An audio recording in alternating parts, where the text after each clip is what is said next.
Hello, everyone, and welcome to Make Your Own Victory, the GDQ Hotfix show where we attempt to capture 100% of the joy of speedrunning in 0% of the completed video games. My name is Quacksilver, and I hope everyone is having an absolutely wonderful, not just Monday night, but continuation of the 40th anniversary of the Legend of Zelda franchise, because on seeing that news this weekend, I had some big feelings. I don't know about y'all, but that doesn't sound right. We have a show for you this evening of a couple of Zelda runs in the spirit of the 40th anniversary of Zelda, in pursuit of that most high order, most ancient artifact, the Master Sword. Wait a second. Not this. The Master Sword. Nope. Hang on. I got this. The Master Sword. We have two Zelda runs for you tonight, Wind Waker as well as Link to the Past, in search of the cherished artifact. And here to kick off our show tonight, I am delighted to introduce not just a phenomenal runner of a phenomenal game, but a brand new glitch rule set that has been taking the Wind Waker community by storm over the last couple of weeks. You don't need to hear about it from me. Here to run Master Sword PMG, please welcome to the stage, Gobbity Bobbity. Yo, what's up?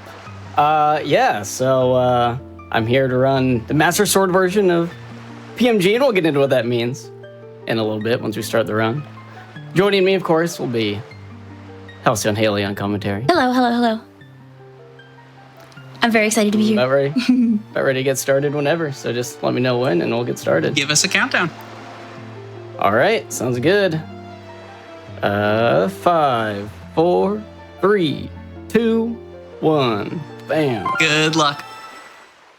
All right, thank you. Yeah, so this category is called PMG. It stands for Pearls, Master Sword, and Ganon. But this run, we're going to be, excluding the Ganon part and just going up to Master Sword. One of the good parts about this run in particular is that even though we are just stopping at the Master Sword, the route for the entire category is going to be the exact same up until then. So if this looks interesting to you and you want to finish out the rest of the run, which is only about maybe 30 to 40 more minutes extra more, then you can just take what you see here and put it exactly into the full run.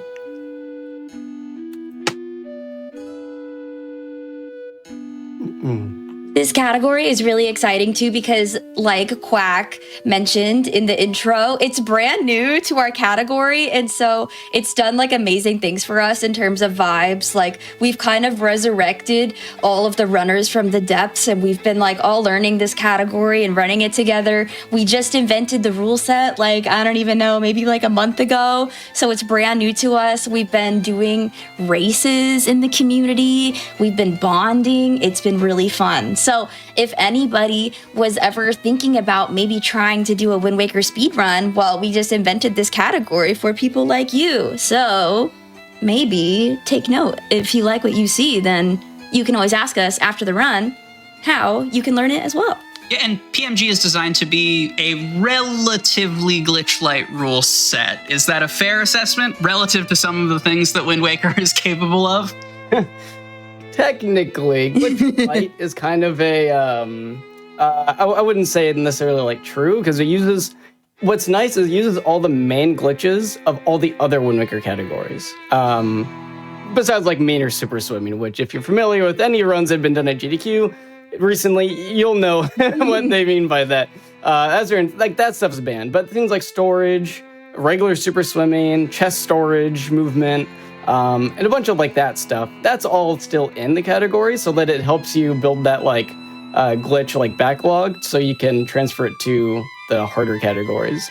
And if there's just a really annoying way to get chest storage, for example, then we'll go ahead and say, oh, that's banned, you have to get it this way instead, because it makes the chest storage part easier. The storage might be really annoying, but you still want to do the other tricks. So it's just I have to do it this way, not this way. Yeah, so we basically decided the rule set a lot based on vibes, okay? So this is like the good vibes Wind Waker category. Like if you've ever watched a Wind Waker run and you're like, oh my gosh, like this is like kind of maybe bad vibes, like this seems really hard. Well, this is like the opposite of that. Like if you've also been like exposed to like rando races and you're like, whoa, like that looks like really fun. Well, this is like that. Like the tricks that people do like in rando, like this is like, this would be really friendly to like somebody that had like a randomizer skill set like already. Like you could probably jump right into this category, especially the Master Sword version, and then be able to complete a run like probably in a few days. So, which is like very unlike other Wind Waker categories where you have to spend like maybe a couple months like learning some tricks or like ways to do certain tricks, like mashing, for example. So there will be none of that today. We do love Yeah, we do not love today. hand health here. It's 2026. Take care of your hands, gamers. This is the hand health category, that's for sure. So And this is the anti-handheld game, so we're really pushing the limits here. But yeah, you know, I've been running the game since 2013, so I've been through many iterations and versions of different routes. When I started a little bit after the glitch storage was found, like a couple of months after, and we can get into what that means later. We have a lot of times when we go through outset, and a lot of time. But, and around that time, getting like super swims, which we'll see much of later, we kind of knew how it worked. We knew it was like oscillating speed, but because we didn't really understand how to pinpoint the speed, it was basically like random. So you just charge until like a certain point in your intermeter, release, and just be like, well, I hope I don't get bad speed. And that was a lot of the run. There's a lot of that stuff. So I've been through that, and on top of that, the category was closer to 5 hours long for any percent. You know, take a couple of years off, we learn how to control our super swims a bit better. So now we have things like ESS swimming, which means you can actually like turn also in super swims, because you used to not be able to do that without losing like a chunk of your speed. Sorry, I'm just gonna, ooh, okay, good. And so seeing the game just come down so much in like time-wise has been pretty crazy, since now it's like under an hour for any percent. I mean, as last when, you know, GDQ the showed minimum- off, now there's arbitrary code execution, so it's kind of yeah, that's like, yeah, it's like Push the 20 map. minutes. Yeah, insane, actually insane. Yeah, and so now like the time commitment isn't as much, but because we've found so many crazy new glitches and tricks, and now we do like the manual super swim, like unbuffered manual super swim and stuff. When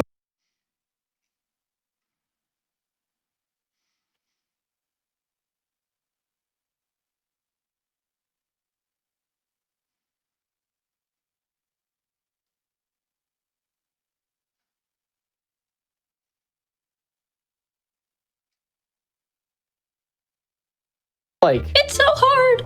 it's incredibly difficult, but it's so fun. The route is so cool, but it's really, really hard. So even though it's like any other route, anything you choose is going to be difficult. So this one in particular, it's brought back or it's not even just brought in new runners.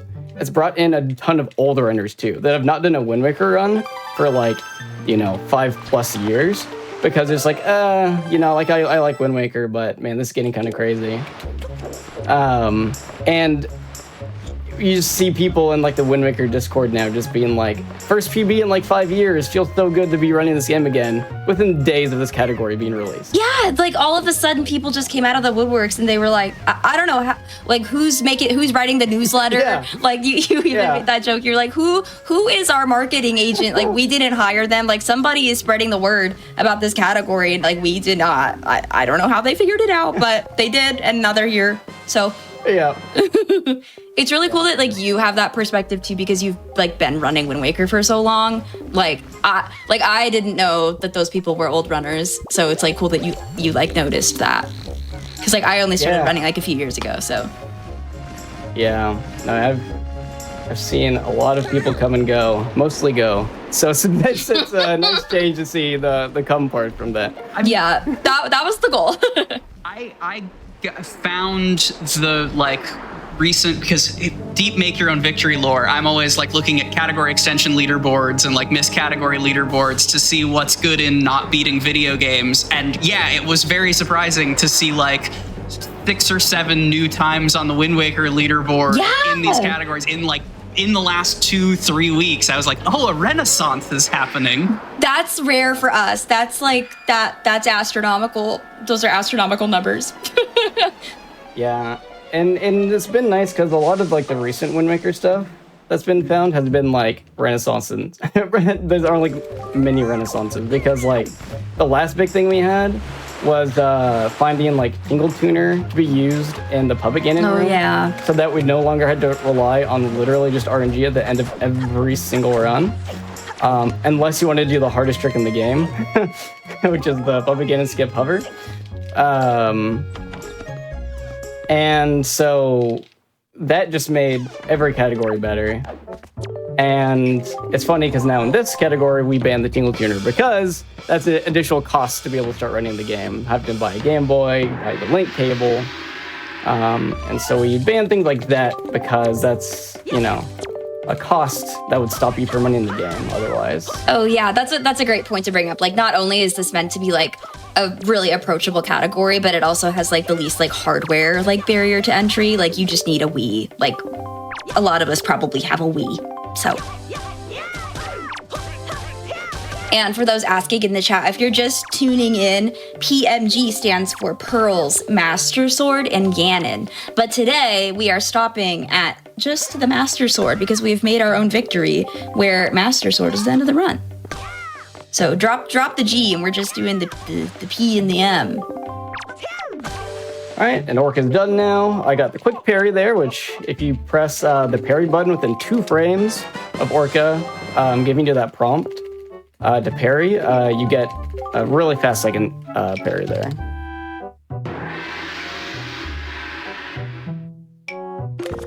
But yeah, we're just gonna clean up some more outset stuff. So there's only a couple more things that are kind of interesting on outset.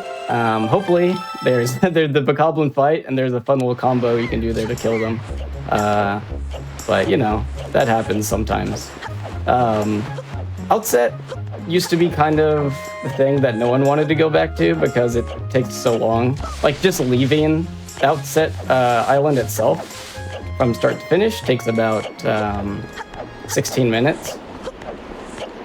And then you're stuck in more cutscenes, and you go through Forsaken Fortress, and then, without you're super swimming, the time you get the Wind Waker, which is when you can actually start breaking the game open and going crazy, is 30 minutes into the run. So it used to not be something that people really enjoyed that much, but once no category did Outset, it was Outset, my beloved, where have you gone? And there's actually just a lot of really cool movement optimizations you can do, since there's just not a whole lot of other things to worry about. Decent amount of rupees there. And so you'll see on the watchtower, the first time I jumped off, I did a camera setup. The second time I did a weird camera setup. There's the Orca stuff. Okay, I didn't get it, but I did kill that guy at least, so that's fine. Oh my gosh, I'm rich. You are rich, wow. So I didn't get the full combo there. You can kill them both in the same combo, but I messed up a little bit, but not a big deal. That's still pretty good. It's really annoying when you hit a Bokoblin, you mess it up and you hit the Bokoblin on the backside and then they fall over, and then it's oh my god. But that's totally completely fine, so. Back to what you were saying about Outset though, I feel for PMG, at least, just what I've seen so far, it's so new still. The vibes of Outset aren't as atrocious as Outset is when you're running something like No MSS, which is another popular category that we used to push as our beginner category, because you would do Outset, which Gob mentioned is 16 minutes of good movement, availability, but mostly cutscenes. Yeah. So, and then all of a sudden, 30 minutes into the run, you get the Wind Waker, and then it's like the vibes completely shift, and then it's like really, really hard for like the rest of the game. Yep. So, but like for PMG, it's like you do outset, but then it's not like you're immediately met with like some run ending like trick. Like it's just the vibes are. The first thing we do is super swimming. Well, it's actually not the first thing we do, but the first thing we do basically is super swimming once we get the Wind Waker, even in this category. Yeah. But it's that's fun. So it's not there's some hard swims in this run. This is not one of them. It's one of the more challenging ones, I'd say, actually, but it's kind of like there's not a whole lot of challenging swims in this run, which is nice. No, and it's like you just have to get there. Like a while back, like there was a consideration in no MSS where like if you drowned, then like you just have to reset because you reloaded the ocean. Like you just like couldn't fail it. So this is different vibes. If you fail it, you can just try again. So worry about failing. It's so important for a beginner-friendly category is to not have a limited retry window. Exactly. Yeah, No MSS, it started out as, like kind of a nice beginner category, but unironically, it got like super power creeped. Into being like a really optimized hard category that's like, you should just be running any percent of this. Because like, it is literally now any percent with no major super swimming instead of the more intended like beginner nature of it. It's always how speedrunners are. They can't help themselves. They push the category to its absolute limits every single time. There's a culprit in chat I see. They just can't help themselves, you know? They just gotta optimize, okay? Like, I'm here for the good vibes though. That's why I like this category. Like when we were talking about it, we'd be like, oh, if it's a strat that like Haley like is allergic to, then like maybe we should ban it. Like So a lot of the like consequences we talked about. So Pearl's Master Sword Ganon, basically the like framework of this run is more or less playing the game in an intended order, correct? Yeah, there's not really any sequence breaking until we do barrier skip. Yeah, which we're not doing today. Yeah. So basically it is very funny. So what you're seeing today is basically the semi-intended route of the early game of Wind Waker up until Master Sword. And then right after you get Master Sword in the full route, your only goal is to go beat the game. So then you do a super swim to First Second Fortress 2, beat Home Rock, barrier skip, and then go to Ganon. Yeah, I guess the vibes really pick up. I mean, it does sort of feel right just because of how like legendary barrier skip is as a trick that like it passes the vibe check for a category like this. It cuts off hours of the game is really the biggest thing. Like that's why we also allow like arbitrarily just the one zombie hover at the end, because there are points in this run where like a hover like would be optimal, like because it would be faster. But like we only choose to allow the one at the end because like that eliminates the requirement of getting the hook shot, which you need to go to the Wind Temple like normally to get. So like this category, when it completes like up to Ganon, like you still don't go to Wind Temple. So like that's why we allow the zombie hover, because like the temples are like really hard. So no one wants to do that. Yeah. Because another consideration with Wind Waker always is the time to complete a run. Like I said, when I started, you know, getting the sub 5 hour time was like baby's first real PB sort of thing. And then you actually had to like grind to get like a sub 450, 440 sort of thing. And, you know, that was the fastest category we had. And that just kind of, unless you wanted to do like a Master Sword run or, you know, we had a bunch of things like Din's Pearl, Ferrare's Pearl. We did some random race one time just for Earth Temple. So we just completed up to Earth Temple. It's like, okay, I guess we really wanted to do just up to that. I feel like speedrunners used to be so much more random. Like that's just like, what's that? Like what? What do you mean? You just went up to a temple? Yeah. Like The racing era was wild. That's for sure. Look, sometimes you just want to set an arbitrary goal. That's what we're all about here. That's exactly. You know what? Okay, I'm happy that you're bringing it back. Like, I feel like this is like a lost art that needs to like have more attention. So you're doing important work, Quack. Hey, thank you. Partial categories are my jam, and I think especially, glitchless or low glitch Zelda is a frequent purveyor of this, but also like with RPGs that are like 5 or more hours. Sure. Sometimes just doing the first act of a video game and like finding the cinematic ending to that is, hey, that's still speedrunning, gamers. Yeah, and what's fun about those old races too, like that Earth Temple one I mentioned, there's no route. It was just 5, just go. Just race. go. I mean, there literally was no route. Just go up to it, okay? That's awesome. And, yeah.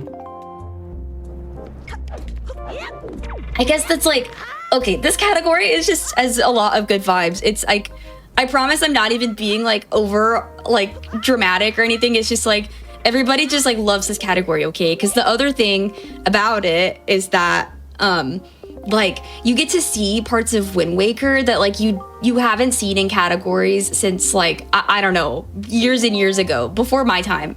So like we would also, like disallow things. Like for example, when we get to the dungeons, we'll get more into this, but like we had a conversation where we're like, oh, like do we want to allow the boss key skips or not? But then like it ended up that we do allow them, but you still see parts of dungeons that like you don't ever see in other categories. It just makes it so much fun. Like rooms you never go to, like it's strats you haven't seen, or unless you're playing rando, like it's cute. Yep. Yeah, and that was like a big part of like, oh, that's not good. All right, well, rip that light cycle. If you grab the ladder there, like a normal person, you can get a fast light cycle at Forsaken Fortress, but I missed it 3 times, so. I will not be going for the fast light cycle. I mean, I can still go for it, but I will end up in jail. It's probably the hardest thing in this category that's allowed. Yeah. Would be the fast light cycle. Yeah, that is difficult in all the categories. That was I haven't just missed that letter like that in a while. I just wanted to go crazy with it, and you know what? It didn't work out, and that's okay. That's live performance. Yeah. But yeah. Like you were mentioning kind of before too, it's like this is a lot of the decisions too is, will this specific like trick come up in another category if you want to do another one? And so when we're like, okay, do we want to allow like the boss key skips? Well, there's not a single category in Wind Waker that does not have boss key skips besides like glitchless. Right. And so it's probably good in a beginner category to learn the, boss key skips and stuff like that, because it's going to be in every single category you do. And they're so all easy. Transferable. Yeah. Yeah, they're all really easy. Yeah, there's only like, I'm trying to think, of all the boss key skips, is there like a hard one? No. It would be like The hardest Wind one Temple. is like Valhalla. Or Temple of Wind Temple. Wind but we Temple's don't- even easy too, yeah. Yeah.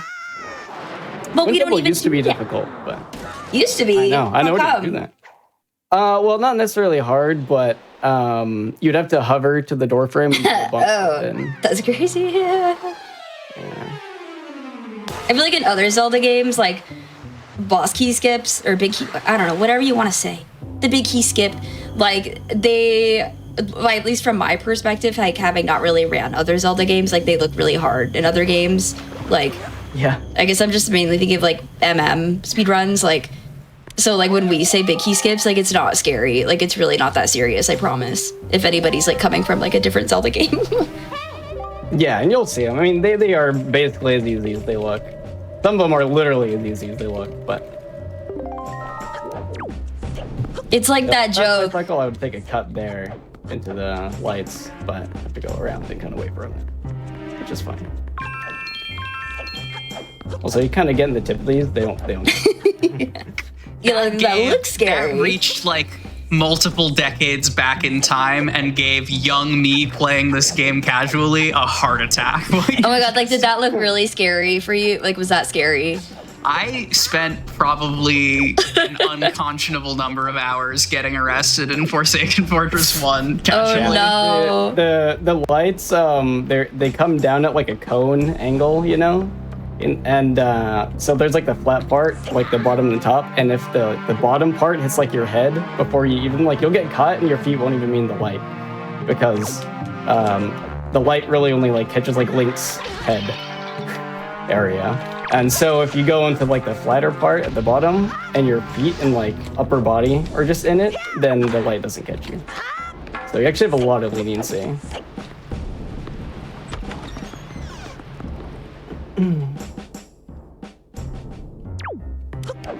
Oops. Tried to do a little strat, but I'll just wait for this. I don't want to fall. Okay.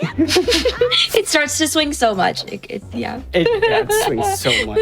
And then you just can't miss it. Usually you have a magnet hand towards rope, but like this one swings so far that you can just jump past it. Yeah, I tried to do a little camera flick, and then you can do a straight roll and then a diagonal notch roll, and it grabs the rope, but my C-stick was a little bit too far, so I couldn't have enough time. Oh, that's fun. I've never done that.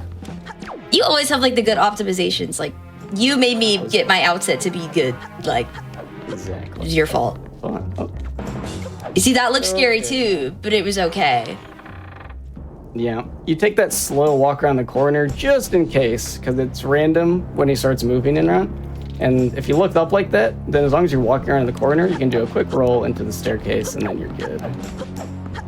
Another little random on this guy.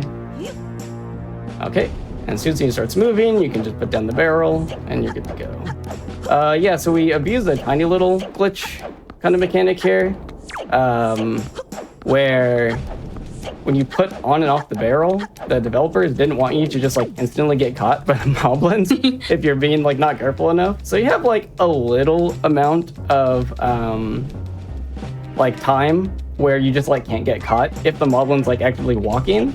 If he's like sniffing, you can get caught. So in a case where he started walking way too fast and I wouldn't have enough time to be like far enough away, I'd have to just walk with the barrel over to him, basically. And what you can do is as soon as the moblin notices you, and like the black bars like come up, you just wait for those to go away, and you just take it off in front of him and roll away. Wow. Yeah, so we kind of abused that mechanic to just like roll past them.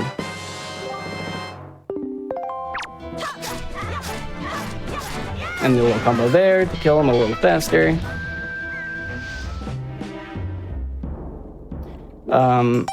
So that's kind of a very similar thing that we do for like the Orca sword training. Those sword combos is you can hold the stick like backwards and forwards in like different ways to alter like your mash combo. So there I'm just mashing B, and on certain hits I'm just holding the control stick like backwards or forwards. So for that one, on the third hit, I started mashing. I timed the first two, and then on 3, I started mashing, and then on the third hit, I held back, and then on the final hit, I just held up, and that does an automatic quick spin. So there's a lot of like little tricks like that the game doesn't really ever tell you about. Yeah, you can just do. That's actually really interesting because like, how would you ever realize that that's a thing? Like, I would have never realized. I used to think that Wind Waker, like sword fighting or whatever, like growing up was really simple. You just like press B and then you hit the enemy and that's it. You win. But there's actually a lot that can go into it if you like care. Or if you're us. Oh yeah. Yeah. Even like you can do things that don't even get you the quick spin either. Instead you just do like a standing like, I don't know, attack where you just like swing the sword kind of up. That also does like the double damage of like a quick spin.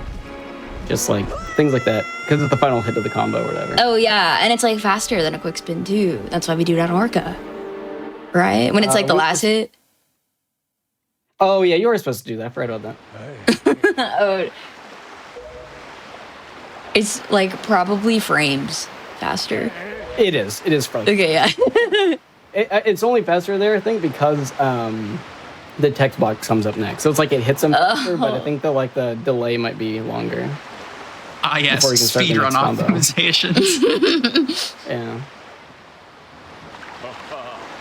Gob is doing a lot of like stuff because he like knows things, but the beauty of this category is that you don't have to know that much actually. Like he did a lot in Forsaken Fortress to like make it fast, but you could also just like, I don't know, not know everything that he knew and still get through it. That's why you can just pick up this category and just complete a run in like a couple days. Yeah, I like it when these types of categories, especially beginner categories, are like super optimized and pushed based on like just being optimal. Yeah. You know what I mean? Like in the moment, not like, oh, we're gonna super push this, optimize this with like these really hard like setups and really pushes, whatever, that just barely toe the line between like what's allowed and what's not. Where it's just like, no, on outset you could just like take the ladder down and swim over if you wanted. Right. Like, it doesn't stop anything, but. Just for the example, you can hold both sticks down, and then when Link faces, then you do a quick side hop, and then that's like the quickest way to help the tower. Stuff like that's like always really fun in these types of categories and makes the movement like really, really fun. And Wind Waker has a lot of that, surprisingly. Yeah, that's why glitchless is so fun for this game, and this is like glitchless category, but like with a little more spice and pizzazz Yeah, to it. spice for sure. Yeah. I don't even need these. Force of head. You're so used to getting bad luck that the one time you have good luck, you didn't realize. Yeah, all we need is 70 rupees here, because there's 2 guaranteed 5 rupees on the way, so we have 80 for the sale. And I got enough RNG rupee that I didn't need any extra from the flowers, but usually you need like 1 or 2. Sometimes you need much more. I've been there, but that's what it is. All right, and now that we're at the sale, we can finally sail to Dragon Roost and finally get our Wind Waker at the 30-minute mark. Woo! Like previously foreshadowed. It's the Wind Waker from the hit game, The Legend of Zelda, The Wind Waker. Yeah, you might have heard of it. Okay, we're gonna sail a little bit to the side of this island so that we're gonna do the barrel mini game. We need 30 rupees. This is one of the tricks that we decided that you have to do instead of a different one because the different one is annoying. It had bad vibes. So, yeah, it did have bad vibes. It was like kind of cool, but then it's like, you can like fall and it's annoying and fail. So anyway, we're gonna start barrel mini game. Barrel mini game always spawns like relative to you, and then the barrels are always like completely horizontal and always alternate. Some people get lost, like, which barrel? And it's like, well, it's this one because it's horizontal, and it always goes left to right. What I tried to do by spawning it a little bit to the side is avoid this watchtower platform, because sometimes the barrel can spawn under it, and then the barrel's lost forever. And I didn't go far enough, actually, but I'm gonna get this rupee, actually. Then we're done. Ooh. Right. Lucky red there. We only need 30 rupees, though, so we don't need to complete the whole barrel mini game. And yeah, so this is so we can buy a bait bag and a holy pear. And that's going to allow us to bomb down the chest on Dragon Roost that has a silver rupee. Money doesn't matter. It's just the chest storage part. Oh, we're going to start another one. Here we go. Oh, my God. Yippee. Okay. That's awesome. Yeah, so we can use a bird to blow down the bombs that hold the chest in this and get chest storage for a skip coming up. You can also do the same skip with getting just like a random chest from one of the platforms. But then you have to do a thing called like pot push storage. And then you have to do it with chest storage, so you get double pot push storage. And it's really annoying. And if you follow up the watchtower with chest storage, it's GG's. Because you can't climb ladders when you have chest storage. Little known fact, you can change the volume of the Wind Waker if you hold up and down. Today I learned. So I made that last one a little louder. I'll make this one really quiet. And there's one more song. there's one more song that I learned in the game, so we can, do a little informal poll. Yeah, for if we want loud or quiet. I'll get a big bit war going for loud or quiet command mode. Cat will sound off. Don't put it past them. So yeah, we're just gonna buy our stuff from Beetle now, not Orco.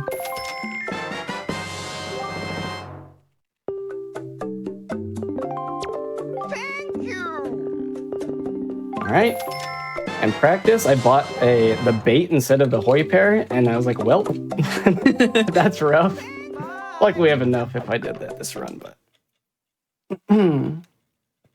like new fear unlocked. That's cool. All right, now we're gonna get the wind change song, which wind requiem, usually what they call that. So let's get storage first.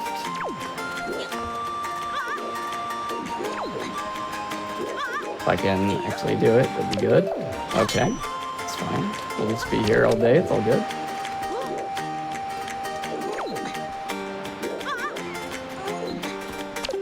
There's like an art to like ledges in Wind Waker. We always will like berate people like practice your ledges because they all just have different vibes. Okay, like this one is awkwardly long. So like normally when you're doing a Wind Waker dive, like the drop isn't like quite so far. There we go. So it's just weird like when your muscle memory is so used to all the shorter ledges. But now we're doing a little trick.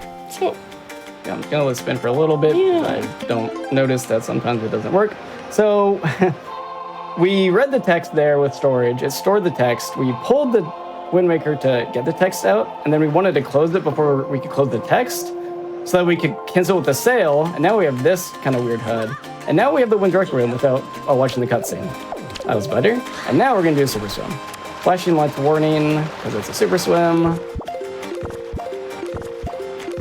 Just if you're sensitive. There's not been any really known cases of it being too actually bad, but it could still be sensitive and might give you a headache or something, so just in case.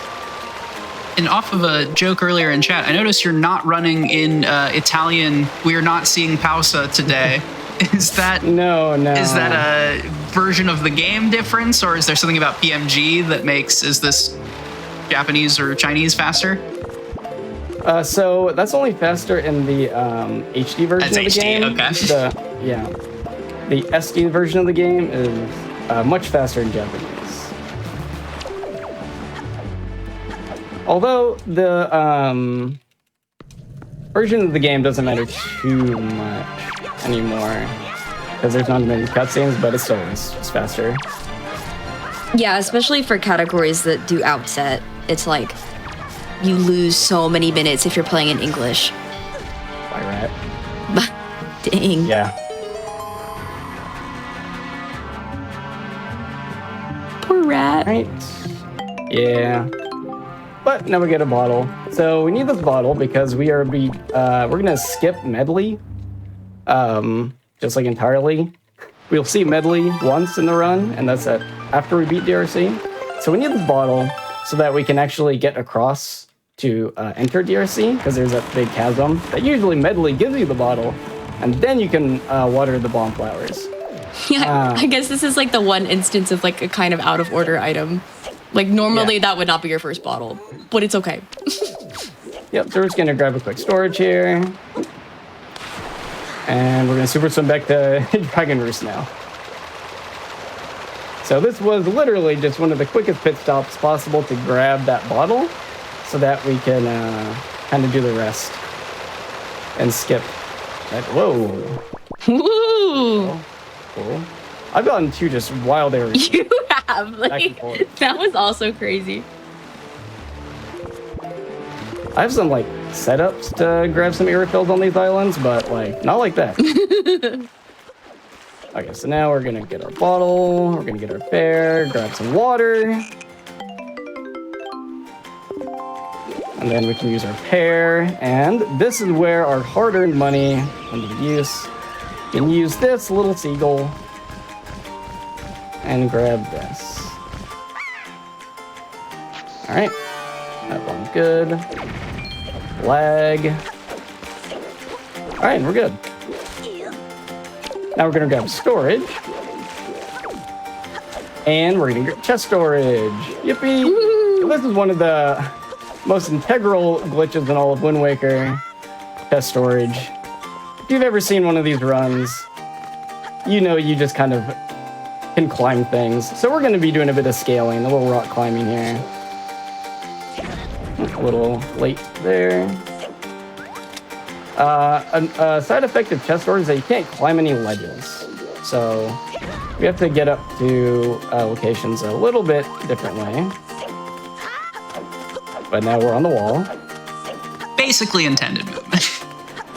Yeah. I mean, you know, we're not going anywhere we're not supposed to be. You know what I mean? Like, we're on Dragon. It's got good vibes. But so It does. basically, for the lay viewer, chest storage is the game thinks you are still mid-opening a chest, so it doesn't, like, you don't have proper collision. Do I understand that right? Yeah. So, that's pretty much it. yeah. Basically, chests are like just rectangles of pure collision. And what the game does whenever Link opens a chest is they just shrink Link's hitbox. I threw that so late. Sometimes the rock can slide off, so I like to wait a little bit, but that was a little much. Anyway, that's why we needed that bottle. This whole thing, by the way, skipped getting the delivery bag. And that skipped that whole sequence of giving the letter to Kamali, and then talking to Medley, and then the Medley cutscene, and all of that is now skipped because we got that bottle, and we're able to use that chest storage to be able to climb and skip the trigger to start the delivery bag cutscene as well. Yeah, so like not only was it fast, but it was also like just a very approachable like trick to do. Yeah. But yeah, going back to chest storage, because we're about to see it again in this dungeon. Yeah, so it's like that rectangular collision, and whenever Link opens a chest, the game just makes Link's hitbox like down to like a couple pixels around to like his center. And then that's how the game allows Link to like enter the cutscene, or enter that opening the chest cutscene without like altering the chest collision. They instead alter Link's collision for whatever reason. And if we have storage and open a chest, we get to keep that same property so that he's like technically able to open chests with that like, you know, couple pixels of collision. But now we can move around. And that just has those weird effects of, as long as the wall's not like completely 90 degrees or like intentionally, I missed. We're just gonna light it. You didn't see anything, Chad. First try, no, try. don't worry. Yeah. As long as you, you know, the wall isn't like intentionally slippery or 90 degrees, most times you can climb the wall. Let's see, we're gonna grab a little storage here for a really quick cutscene skip. Oh, let me try it again. This is a really quick one. Let's see if I get yippee. Yay! Past 4 practice runs, that just has not skipped that cutscene. I don't understand that. Sometimes- Does anybody understand that? Because I don't. Yeah, no, I don't, it's just like sometimes it doesn't let you do it. Sometimes it'll just so like when you go into this room, it does like a little like pan to like show you the hub room, and like so that storage that Gob just got like skips that. Sometimes even if you get the storage, it just like pans anyway. So yeah. All right, let's see if we can get another quick little cutscene skip here. Yep. oh, you did the thing with the thing. Yep, the thing with the thing. He's so optimal. Whenever you throw a water pot into lava for the first time, it plays a little cutscene of like the formation forming.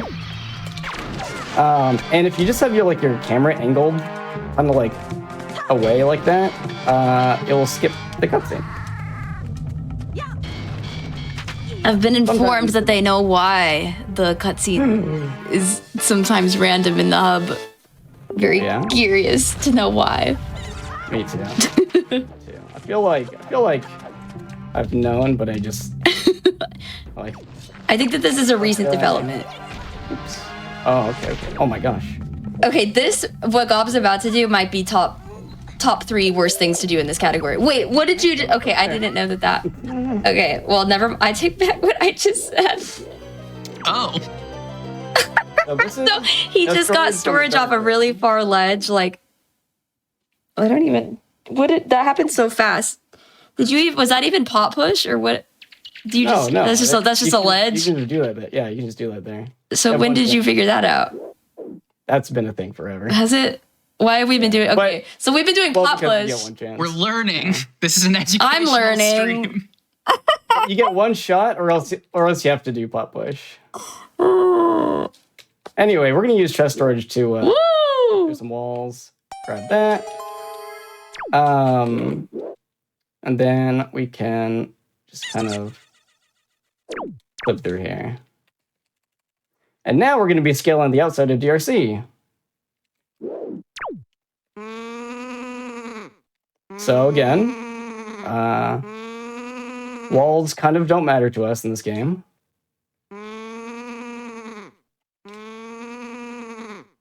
And we're doing this to skip the rat room.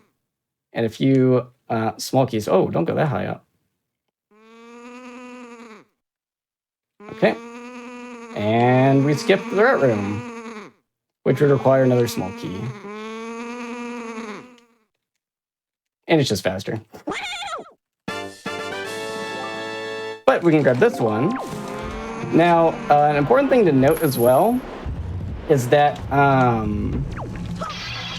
when you ever, like, if you open a chest and get an item when you have chest storage, your chest storage will be taken away because the regular cutscene will play out and your collision will be set back to normal. However, when you get an item just out in the wild like that, your collision is not reset. So we still have chest storage. It's actually a hindrance right now. It's not helpful. So I have to get rid of it because there's a ladder right there. So we're going to wait for this guy to die, and then we're going to void out on this table. And that table's just a thing you can void out on. Yeah, it's quite convenient that that's there. So you can void out on most things that come in contact with, like, crushes Link's head. And some things make more sense than others. Voiding out like that kind of is weird because what I do there is I just go into the table and then I hold slightly left or right to, like, move Link a little bit, and that will just void him. You can also void by, like, crouching and standing up so Link's head, like, passes through the table, and that makes more sense visually. There's some things like you can touch a door, and sometimes the door just makes you void out for some reason. But most times it makes sense. You get crushed.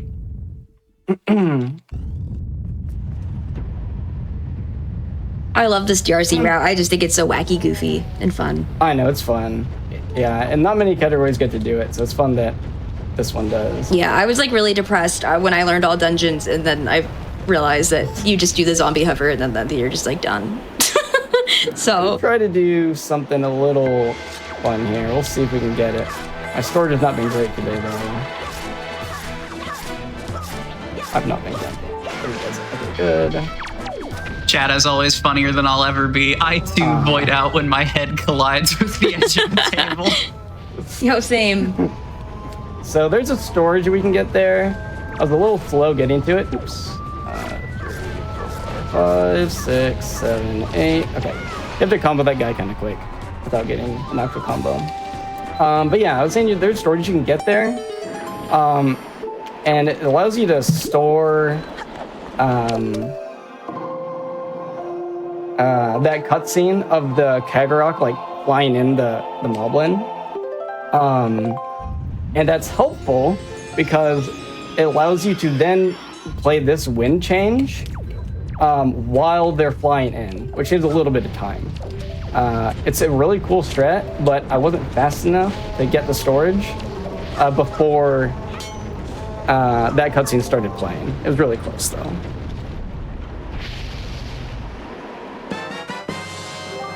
All right. Just thought to mention it. I golded the split by 18 seconds. Yo, let's go. That was really clean. Like, you said that your storages were not great, but you know they were great enough. Yeah. Oh, I'm gonna. Okay.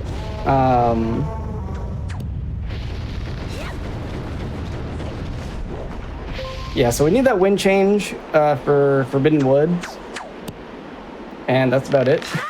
And a lot of the other categories, wind changes are pretty substantial in their use. But in this one, we just kind of need it for a couple things. So I'm going to be changing it again just because sailing is annoying. That's basically it. So The fact that we get grappling hook in this category, like, of course we need it to fight Goma. Like, that's like the item you need. But it also is going to make some things easier for us, like later on in the run, that if you've like seen other Wind Waker categories before, the lack of grappling hook is what makes those tricks necessary. yeah. And so this is one of those fangled boss key skips. You just kind of roll on the wall and then you're done. Yeah. So it really was as simple as it looked. Okay, and if we do a side hop to pull the grapple hook there, that means our grappling hook is in our hands. And that's important because in Wind Waker, maybe some other Zelda games too, but items come out faster when they're already in your hand, because otherwise you have to wait to take them out before you can use them. And so starting the cutscene with our grappling hook in our hands means that we can immediately just use it and then go up and immediately grapple the tail. If you don't do that and you wait a little bit, the tail like cycle will be wrong, and you won't be able to immediately just like look up and grapple it. You have to like kind of wait for it. It'll be out of position.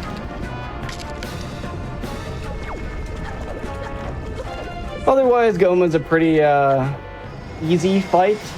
I say as if I didn't almost die to Goma the other day, but don't worry about it. Just keeping things entertaining on the comms curse front. Yeah, of course. I had less health than I did now. That's why I got those extra hearts, just in case. I learned that Goma's Claw does half a heart of damage. Well, that's kind of a lot. Yeah, it's kind of a lot in this game. Like, oh, okay. Most things in Wind Waker just do like a quarter heart. Like the game is like not hard, like as like a game. Like Twilight Princess is like hard in terms of like how much health like you lose to things. Yeah. The annoying thing about this fight is those randomly falling rocks. They come in like two waves and they're completely random, like wherever they spawn, and they can just like hit you out of your grapple hook target. And so we just have to be a little careful about that, because we really want to be able to line it up so that we land in front of Goma on that last swing, so that we can instantly turn and grapple. Otherwise, this fight gets really annoying really fast. But that was a fun fight. That looked clean. Yeah. No, that was pretty much how it's supposed to go. Nothing went wrong on that one, so. Yeah, and there's nothing like that crazy you can do with Goma, as far as we know. Yeah, I told you to start like, her claw will just keep coming out and hitting you. It's like, can you please stop? You're the first boss of the game. The little celebration animation, I forgot about that. Yeah. But yeah, we're coming up now on beating DRC around the 50-ish minute mark. Sounds good. So perhaps after you get out of the dungeon is a good time to take our break? Yeah, we can do it as soon as I warp out of here, and then there's a big cutscene, so it'll be a good time to do it. Perfect. All right. Well, friends, if you're sticking with us, I appreciate you. Here on the Hotfix, we like to take breaks in the middle of our longer runs. That is for hand health, for production health, and also so that we can run ads on the channel. For those of you that have been coming in with bits and subs, thank you so much. That goes to support GDQ's year-round content, as well as all of our affinity groups and sub-communities. Shout-outs to the community block party happening next weekend here on Hotfix. But once we get out of this, we are going to pause the timer, and we are going to take a quick break. When we come back, it is going to be the second half of Master Sword PMG, so don't go anywhere, friends.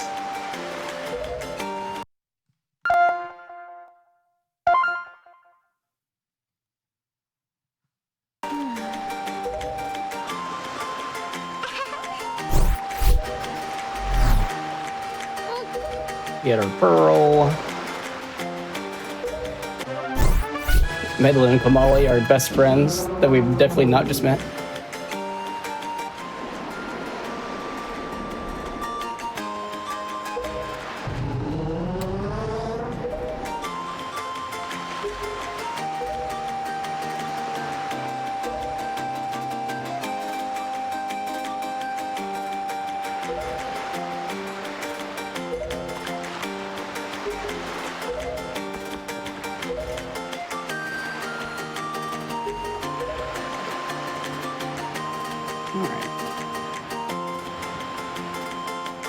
And we're done. All right, perfect. If you could go ahead and pause the game, and we'll pause the timer. Friends, get up, stretch, pet a small animal near you if that's an option. We'll see you in just a few minutes.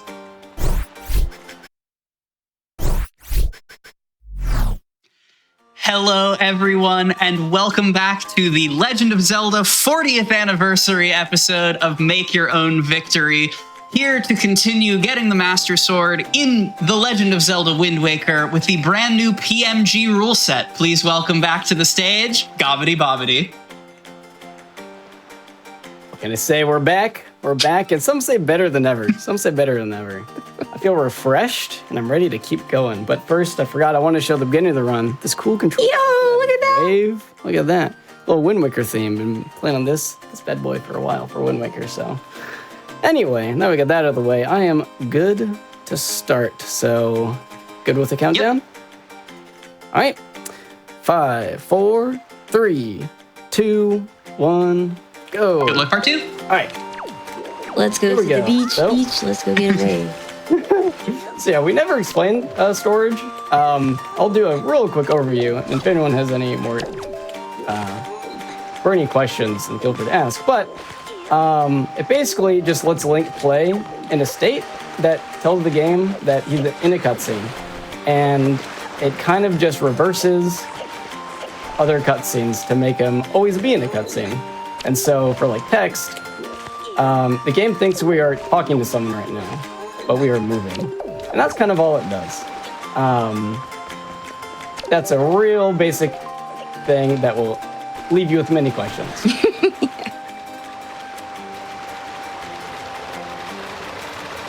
But it's kind of simple overall. Okay, let me get on this island now. Got some good air refills. Do you want to... Is this a safety save moment? Nah. We don't do that here. We don't. Okay. Safety save. What do you think I am? Haley's worried, but You're I right. believe. That's slow.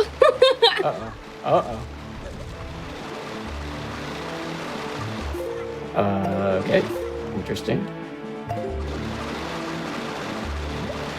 This is fine.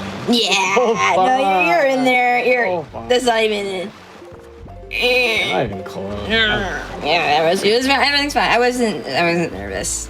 Did I sound nervous? Because I wasn't. Scuffed. I'm not even gonna.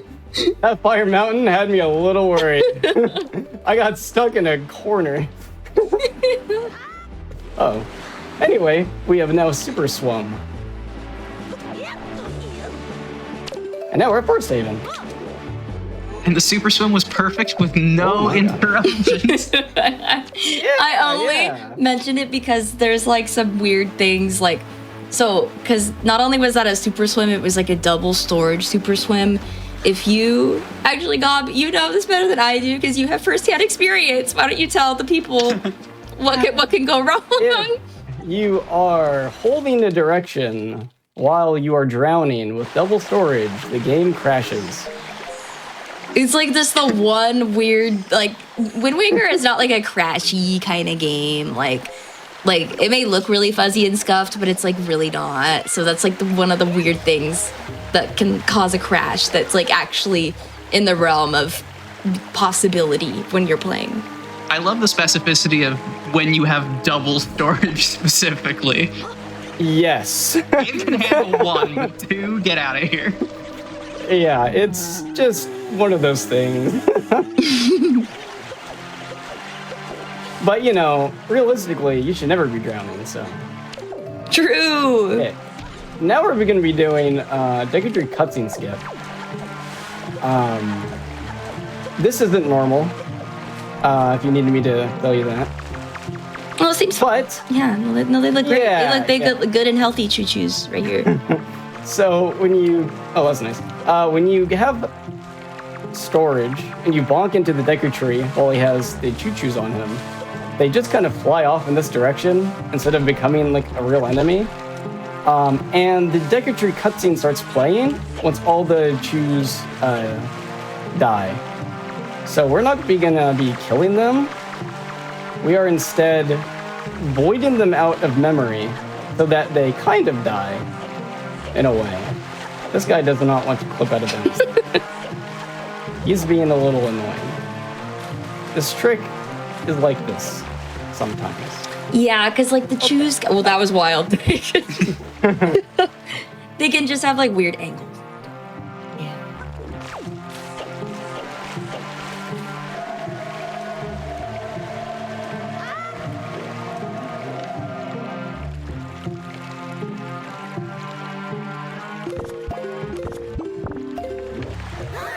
Cool. Alright, that should work. Okay, we got quiet there because Gob was doing some really serious head bob counting of the Deku tree, and that's like part of the setup is like you count the head bobs, and that's how you know when to void out on the chin.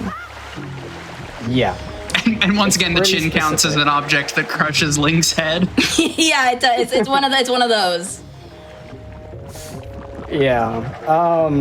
Yeah, you just have to count the swings because as soon as that last choo-choo voids out like that, the cutscene will start because all the choo-choos will be dead, right? And so,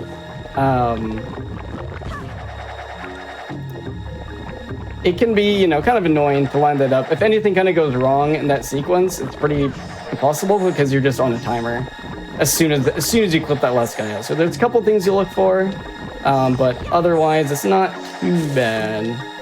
It can just be a little obnoxious. Yeah, and there's like really like good tutorials out there now on it, and it's like one of those things. It's like optional. Also, you could just watch the cutscene, and it's not that bad if you're a beginner. But yeah, like we mentioned earlier, or like I mentioned earlier, like when we get grappling hook in this run, which makes it so that we can grapple up in that spot just there instead of having to do the leaf hover like we do in other categories, which people who have seen other Wind Waker speedruns before might have been familiar with and been like, oh, that looks really difficult. Maybe I don't want to speedrun Wind Waker. Well, good news. We get the grappling hook in PMG now, so no leaf hover for you. Walk in a little bit for this as well. So feel free to continue yapping if you want. Yeah, so the leaf hover is like one of those hovers that is like a really rough barrier to entry for Wind Waker speedruns in general, because we used to push, like I mentioned earlier, no MSS as our beginner category, but we do leaf hover in that category, and that requires a lot of mashing. It's quite a long hover, and it really requires a lot of consistency over speed in your mashing, but that's really challenging to achieve, especially because we recommend for your hand health to learn two-hand mashing, which is a difficult thing to learn. Like, it took me weeks, I think, to learn how, but it takes some people longer, some people shorter. So in PMG, you know, it's just a good thing that we get the grappling hook so we don't have to worry about that.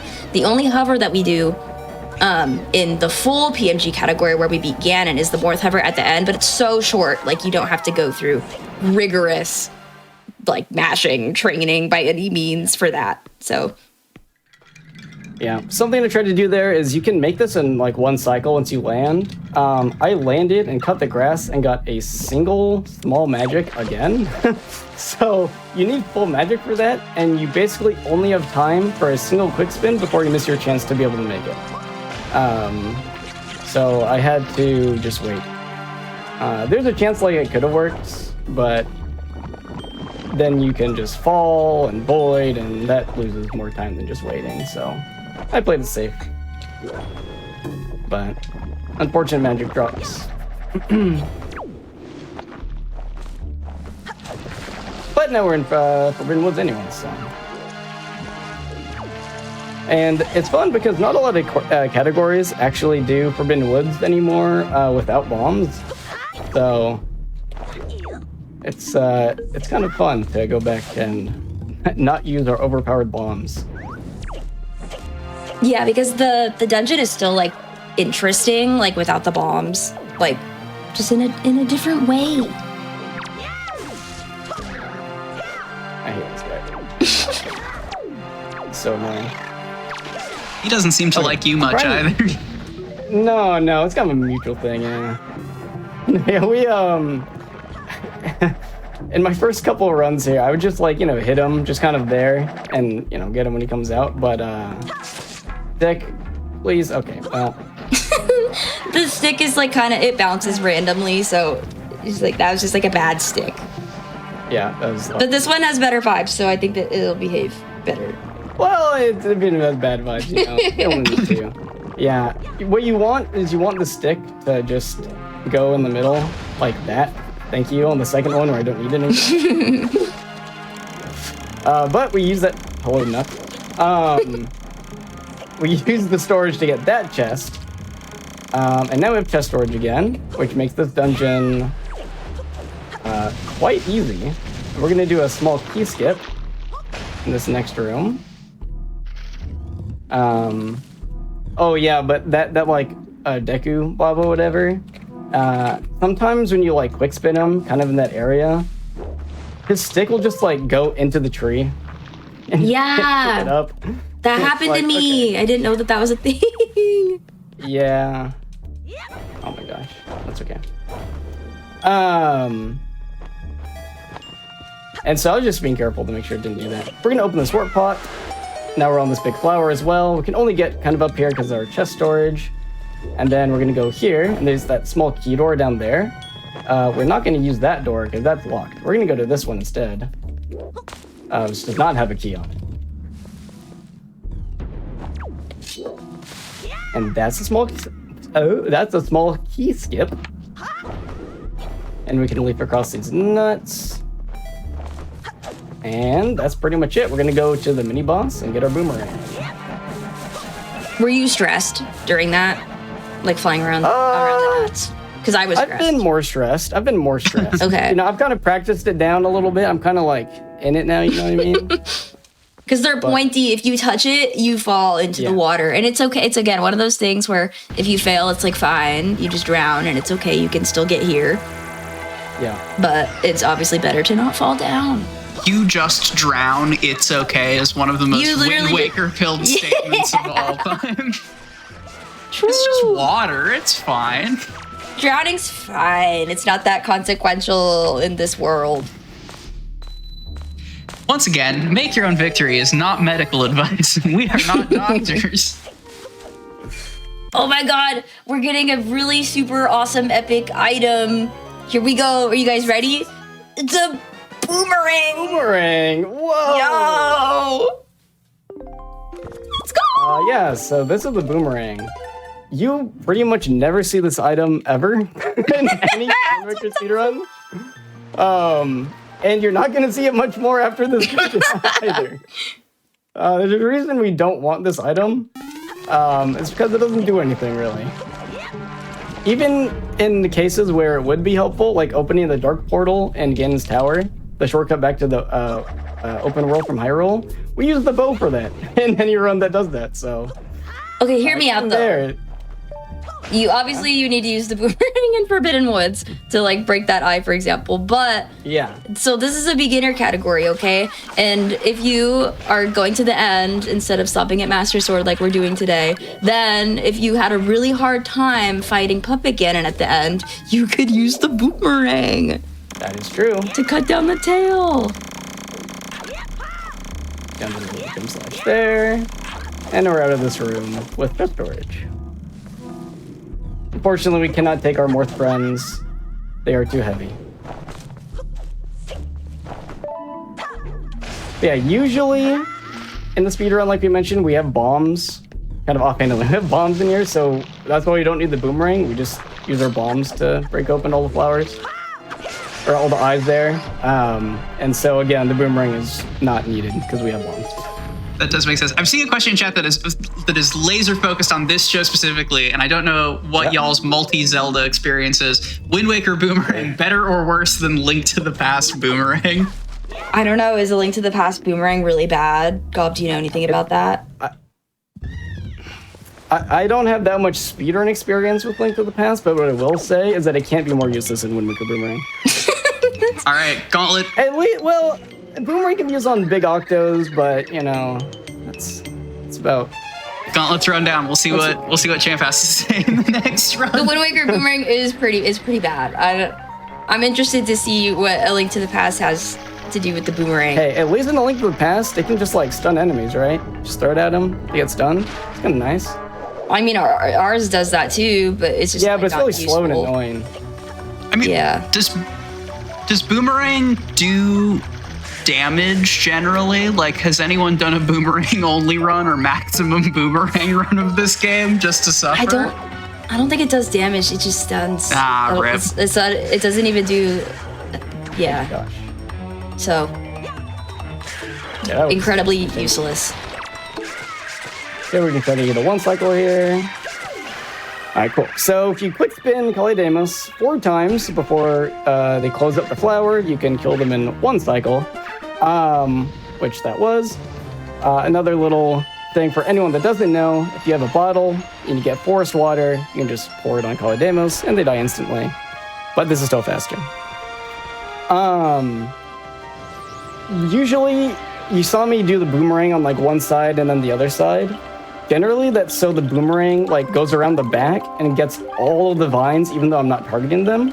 For some reason, the boomerang just didn't want to work today. So usually you want like, a good thing would be like 2 boomerang throws would be pretty good usually. That was like 5. It hurt us talking trash. I tried so Yeah, hard it to did. defend the boomerangs on her, and it said, nah, I'm Yeah. prove I'm useless. No, for real. But other than that, I mean, it was fine, so. But yeah, that's just kind of weird. I don't think it got like a single, maybe I like canceled it early back or something. I don't know. I didn't get like a single vine in the back. That was crazy.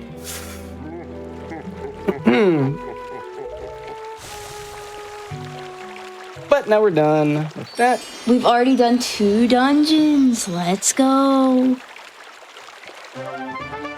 So, Only 1 dungeon left. yeah, I was gonna say, you mentioned like the base all dungeons speedrun for this game being very, very difficult. Is there a PMG equivalent of all dungeons? I understand with like intended order it may be a little weird to route, but is that something that is routed that people are working on?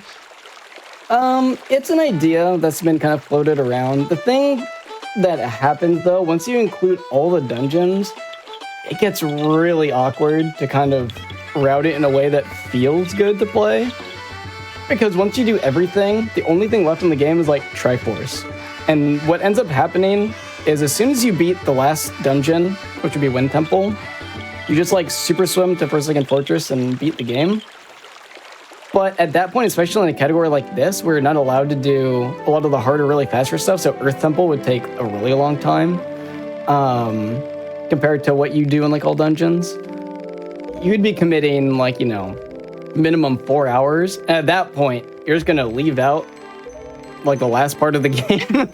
You know, it's just kind of like, it kind of feels bad. That's kind of what all dungeon used to feel like. And I ran that for a little bit and it just kind of feels a little hollow.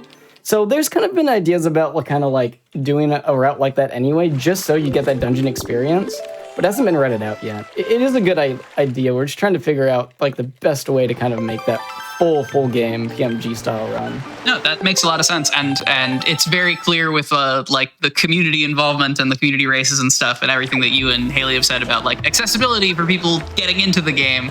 That level of care shines through. Yeah. So we're gonna be on a little Super Swim Gauntlet now. It's actually this like stuff. So yeah, a lot of Super Swimming coming up. If you just want to leave up whatever, or if there's a warning, it's gonna be a lot of This will be the flashing lightsiest part of the run. Yeah.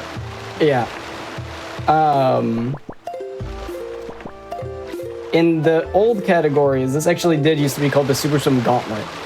And it's like, this is the same exact order, basically, of what used to happen. And it's because Super Swims used to be really risky and dangerous because they used to be pseudo-random when we didn't know how they worked. And so you had to do a bunch of Super Swims back to back to back to back in the same order, and each single one could kill a run. Ooh. Not anymore, because we got a lot better at them. Or understanding them. Yeah. But yeah, we're just gonna go place each pearl we've gotten so far as we make our way to Great Fish so we can go get bombs. Basically, they figured out that if you hold ESS during a super swim, you like retain speed better. So Yeah. And super swimming, like speed without ESO swimming, is purely dependent on the frame you release on the swim animation itself. And so we eventually figured out that you can buffer to one of like 5 frames that would give you good super swim speed. And if you miss that, there is a backup frame, but at that point, you are like very low air. You'd have to charge. You see me charging, I'm just going like a little above half air. When you had to buffer your speed, it would go to like I don't know, a third remaining or something. And before like releasing your swim, that's like crazy. Yep, before you even can release. Yeah, that's wild. Okay, we got that one. So now we're gonna do another swim here. I'm gonna try to set it up a little safely. Oops, a little too close. I don't really need to do this, but just in case.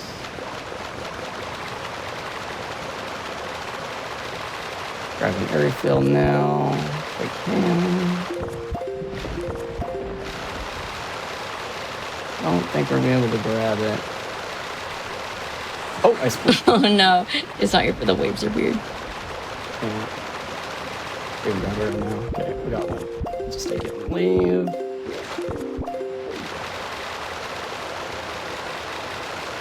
All right. So Again. this one isn't too bad. No, yeah. The cool thing about this run though still is like if you fail a swim, it's not like you just lose time. It's not like you're not being punished in any like real meaningful way, apart from time. So. Aside from those precious frames. Yeah. So this is Islet of Steel, and we're just gonna swim behind the boat, and we're in. Oh, that's a good question. Somebody asked like why pearls. Do you want to just for part of the category? Yeah, like in PMG, like why did we specify pearls? I mean, you can explain that if you want. Okay, sure. So basically, the pearls in Wind Waker, if it's been a while since you've played casually, they unlock the Tower of the Gods.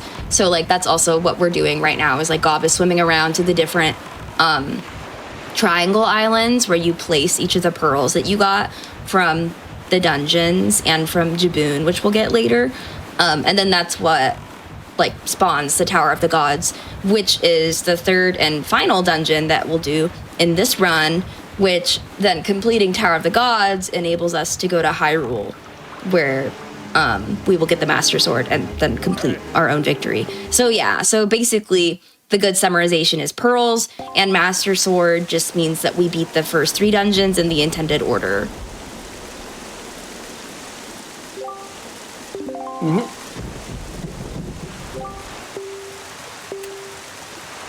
Yeah, beating Tower of the Gods is the only way to get to the Master Sword the first time, like legitimately. And since we want to, like you mentioned, preserve that like order, the only way to get into the Gods, pearls, etc. So, otherwise, you'd have to go through Forsaken Fortress 2 early to get to Hyrule, and then that's like a bunch of,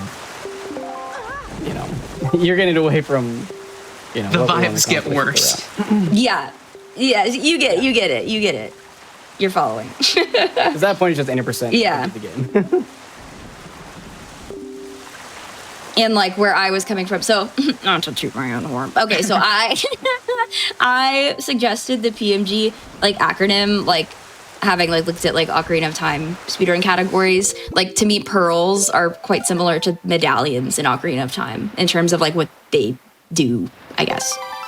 Like you get them as rewards, stones, or yeah, the stones. Yeah, the stones would be the better equivalent. So yeah. Okay, so we have now activated Endless Night. You saw me do another... in Isle of Steel, we did that save warp out of it. That's so we could actually get into our boat. Right now, we actually can't get in our boat. So that save warp just puts us in it instead. And then we did another save warp here because the game likes to void out once approaching Windfall. Oh, I got that and then I lost it. It's okay. Because of just how much like memory like this part of the game takes up. And so I do another extra save warp once we get here, just to make sure that we don't get the reload it. That's crazy. That was interesting. Island said no thank you, actually. I'm in the island, by the way.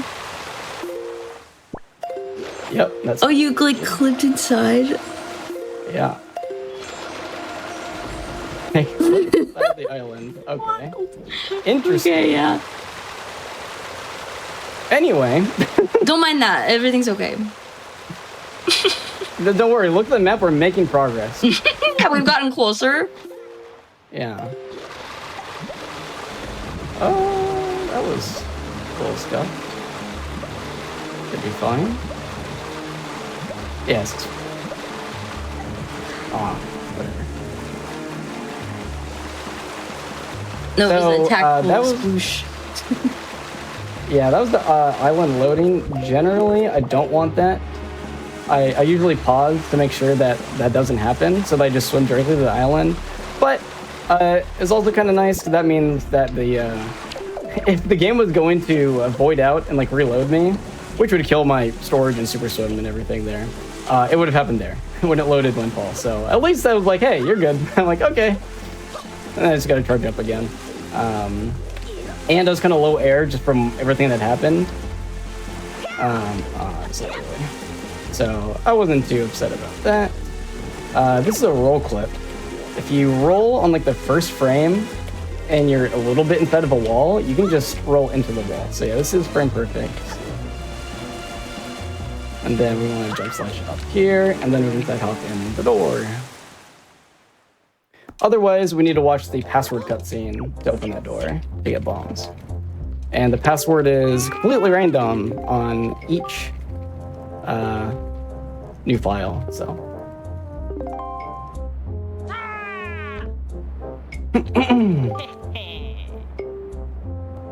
Yeah, one of the big kind of tricks we also banned is Great Fish cutscene skip. And that's where you super swim into the Great Fish quadrant and either drown at the same time that the cutscene is starting, or you do the old way where you swim onto the island and pull Wind Waker or a sail to... Oh, that's awkward. Let me just do that. To cancel your storage before the cutscene loads. And that's a little dumb. Oh, I'm not gonna... Just be careful. Okay. So we said you just have to sail and watch the cutscene, because that trick can be really annoying, especially for newer runners. We're not kidding about the degree of magnet hands with those ropes. Yeah. The mechanics are wild. Yeah. It's funny because the wind direction affects ropes. And so there's certain wind directions where what I just did does not work. Because the ropes will be swaying the opposite direction that I need. Just a cute case of Wind Waker physics, the wind affecting the indoors. Totally normal. Yeah, just for some reason. I mean, to be That's fair, actually so interesting. Like, was that on purpose? Like, Yeah. wild. Yeah, I don't think there's a single case of a rope being outside. They're all indoors. Wait, yeah. I'm curious. They've started the process of like looking at the code for Wind Waker. I'm curious. I'm curious to know what they were really cooking there. I was about to say, I imagine now that Wind Waker has Ace, there is very little you cannot figure out at this point, I imagine, if not by trial and error, if nothing else. Of course, if you have not I seen... leave that to the... If you have not seen the Ace run, first you're going to finish watching PMG, then you're going to start speedrunning Wind Waker, but then you're going to go to youtube.com/gamesdonequick for the VODs from AGDQ. Arbitrary code execution, I think, gets a bad rap. Obviously, it's the sort of thing you can only do like a couple of times before the gimmick becomes readily apparent, but like every time it gets discovered in a new game, I pop off. Oh, yeah. Especially that showcase that was just done at the most recent AGDQ for Wind Waker. That was like phenomenal. If people in chat watching right now are fans of Wind Waker, like definitely go watch that if you didn't see it. Open the area film. Game. Hello? Thank you. Okay, so now we're going to Outset. I need to get another instance of double storage. I don't think I really mentioned double storage. We kind of mentioned that you can crash with it, but it's when you get storage while a text box is already up, because when you close the text box, it gives you your original storage back.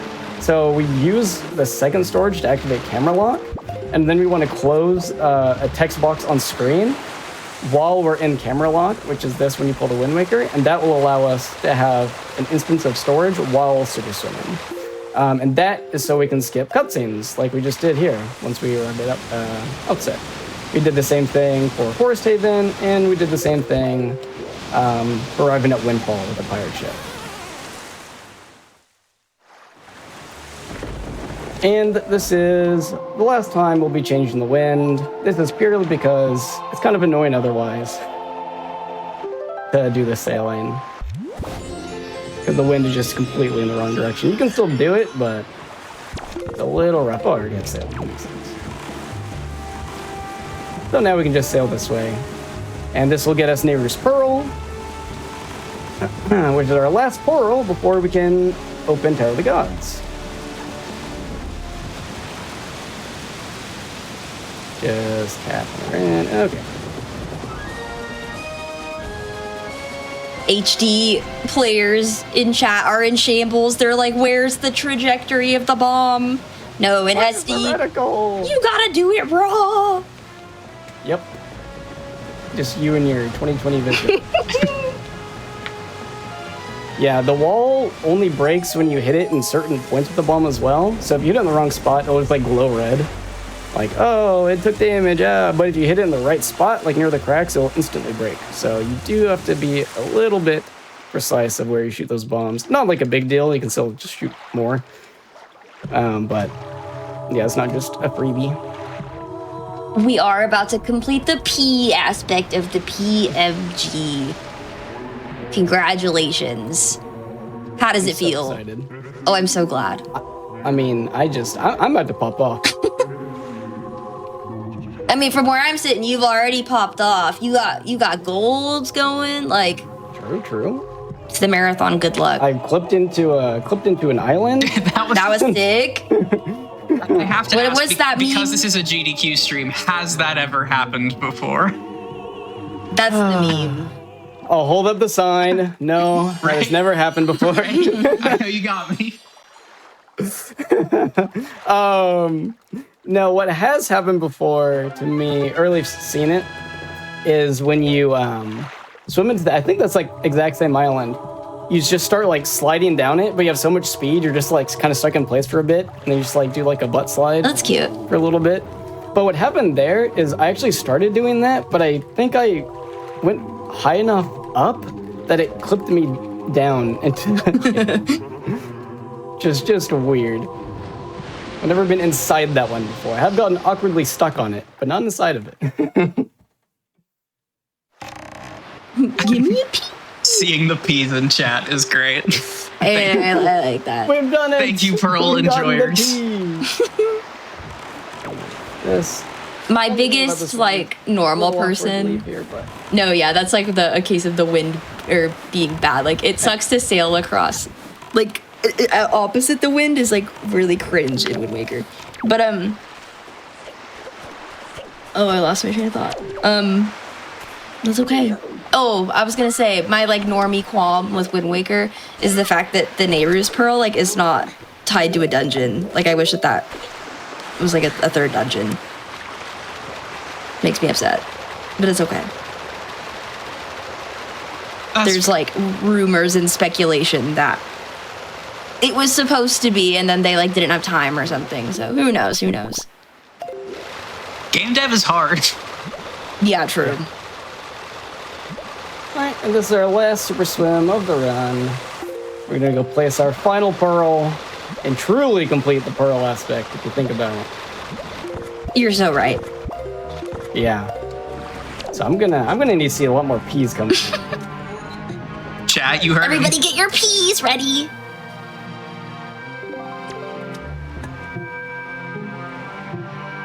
Alright. Tower of the Gods, 1, has a long cutscene to start it, but 2, so I'm just gonna take my hands off the controller now, and we can all just hold hands and watch the cutscene. Oh my god, that's cute. I have, just thinking about it right now, the controller vibrates a lot during this cutscene, like it is right now, and it will just keep on doing that for the entirety of, like, the tower rising as soon as it explodes. Ah, yes, My GameCube controllers. Haptic feedback, we love it. Yeah, I, whenever, like, this is a very popular, like, bathroom break point, because the cutscene's just so long and there's no text. I've put my controller just, like, kind of close to the edge of the desk, and it's vibrated off before. Like, it just vibrates so much.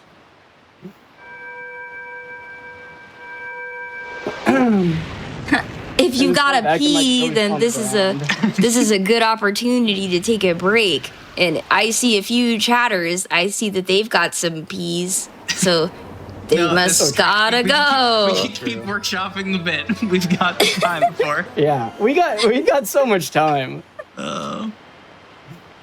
It's a really long cutscene. Okay. No, it's perfect. Genuinely, this is the perfect vibe. Rumbling, rumbling, rumbling, rumbling, rumbling. I feel immersed. Like, I probably feel more immersed than, like, than just watching it, because I got, like, a controller rumbling, but I feel like I'm there, you know what I'm saying? Like, you really feel like that tower just came out of the depths of the ocean. My tower just got raised. Yeah. True. Okay, like, we make fun, but this was so cinematic watching it for the first time. No, it is really It is good. very cool. This absolutely blew my mind when it wasn't a cutscene in the middle of a speedrun. Yeah. I know, it is really cool. Like I just got splatted into the tower. Someone said. What? 2-second gold? Who am I? Yo? Let's go. Alright, so this is Tower of the Gods. There is a few strats in here that are pretty interesting.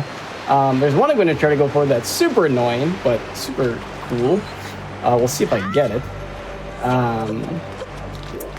It's kind of known as kind of like the cutscene dungeon, because you just kind of wait around a lot for things to happen. But we're going to do a quick bomb clip here to skip the first floor, because this is truly the cutscene floor. And coming up, we're going to learn a song after we get the first statue. Is it going to be quiet or loud? Oh, yes, chat. Gotta get some Vote chat now on your spammers. phones. Quiet Yeah. Wind Waker or loud Wind Waker. This is your final opportunity. Yeah, you're not going to want to miss out, okay? It's going to change everything. Okay, thanks. Yo, get ratted. Oh, what the heck? That fell off. Wait, did the rat? Oh my gosh. Pushed it. Okay, I got super ratted. What the heck? So ratted. Okay. In speedruns where you use the tingle tuner, this dungeon has a lot of uses for it, but you also need rupees.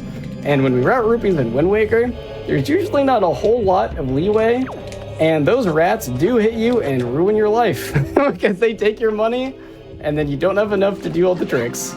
So you gotta be careful about those rats. Yeah, like the old glitchless route. Yeah, it was like down to like a few rupees. Like in the Japanese version of Wind Waker, there are significantly less opportunities for rupees, like than in the English version. So anywhere you're like used to there being rupee pots, like when you played as a kid, if you played in English, like they just like don't exist in the Japanese version. It's like beta Wind Waker.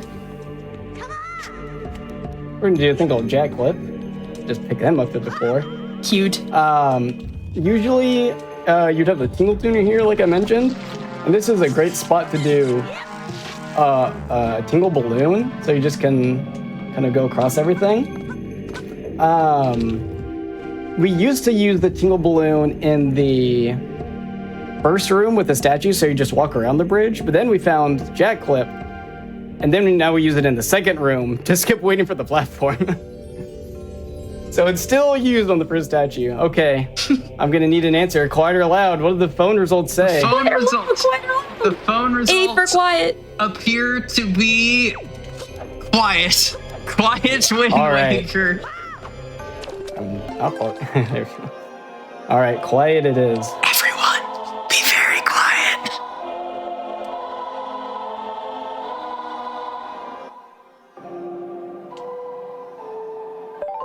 You can barely hear it. Changing the There fate of it the is. speedrun.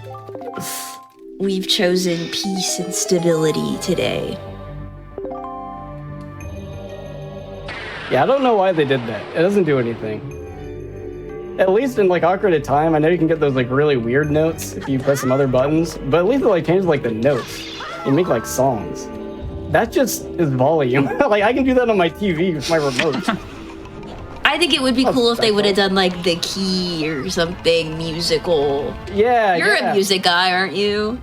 yeah, Yeah. something. I feel like the dark version of the timeline is there's a puzzle that got cut where you actually needed to like control the Yeah. volume of the Wind Waker. No, wait, that's actually such a good idea. I've never heard. Okay, I've talked to a lot of Wind Waker people for a lot of years. I've never heard anybody say that. So, somebody make the ROM hack like where there's a puzzle Yeah, like, that play needs too loudly, quiet. like alerts an enemy or something. Yeah, yeah.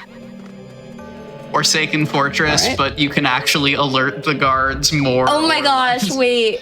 You're kind of cooking right now. I actually am like so excited for that.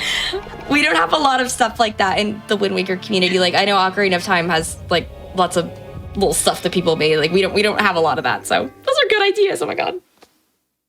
Like the moblins might hear you to like play Wind Waker quietly, but you like need to play Wind's Requiem to like spawn the chest.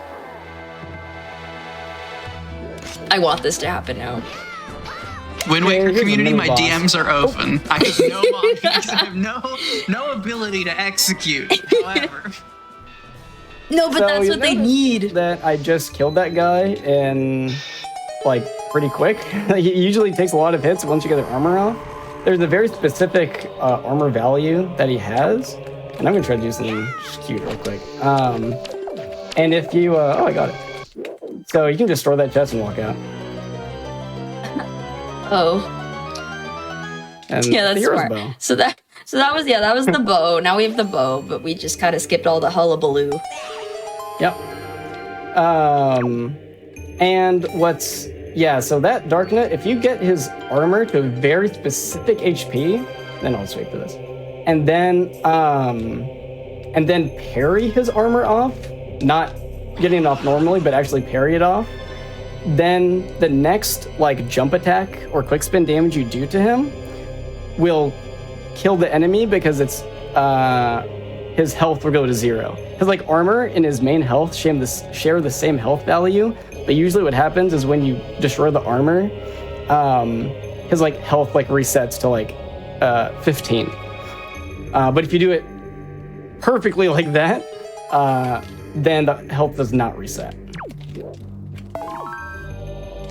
It's like if you ever heard of girl math, like this is like Link math. Yeah. perfect. Okay, so now we're coming up on the third statue, which has kind of a lot, actually, going on for what it is. There's another little trick called hop storage. We're going to try to do it, but it is really annoying, and if I fail it once, I won't try to do it again. What's really annoying, though, is these keys in this room. See. So we can do 2 leaf bumps to make it here. It's actually quite precise. Oh, those keys. They're ready to mock me. And there's a specific trigger in this room. That spawns a Wizrobe. I have some magic to spare because we got a big magic, luckily. And it's, if you go below this statue's head, so if you try to ledge grab the statue's head, and this little box behind the lasers, that spawns a Wizrobe in the next room. But if you just go over it, the Wizrobe does not spawn. So that's one thing done. Next, we're gonna try to get hop storage. It's really weird. That's not it. Not it. Going a little early here. I won't spend all day trying to get it, but I don't think I like that. Let me try one more. I'm seeing a hop storage, my beloved, please work in chat. I'm going so early on these. Didn't work. Please. Okay, that might work. So it kind of like sunk into my hand. And that's good. It still might work.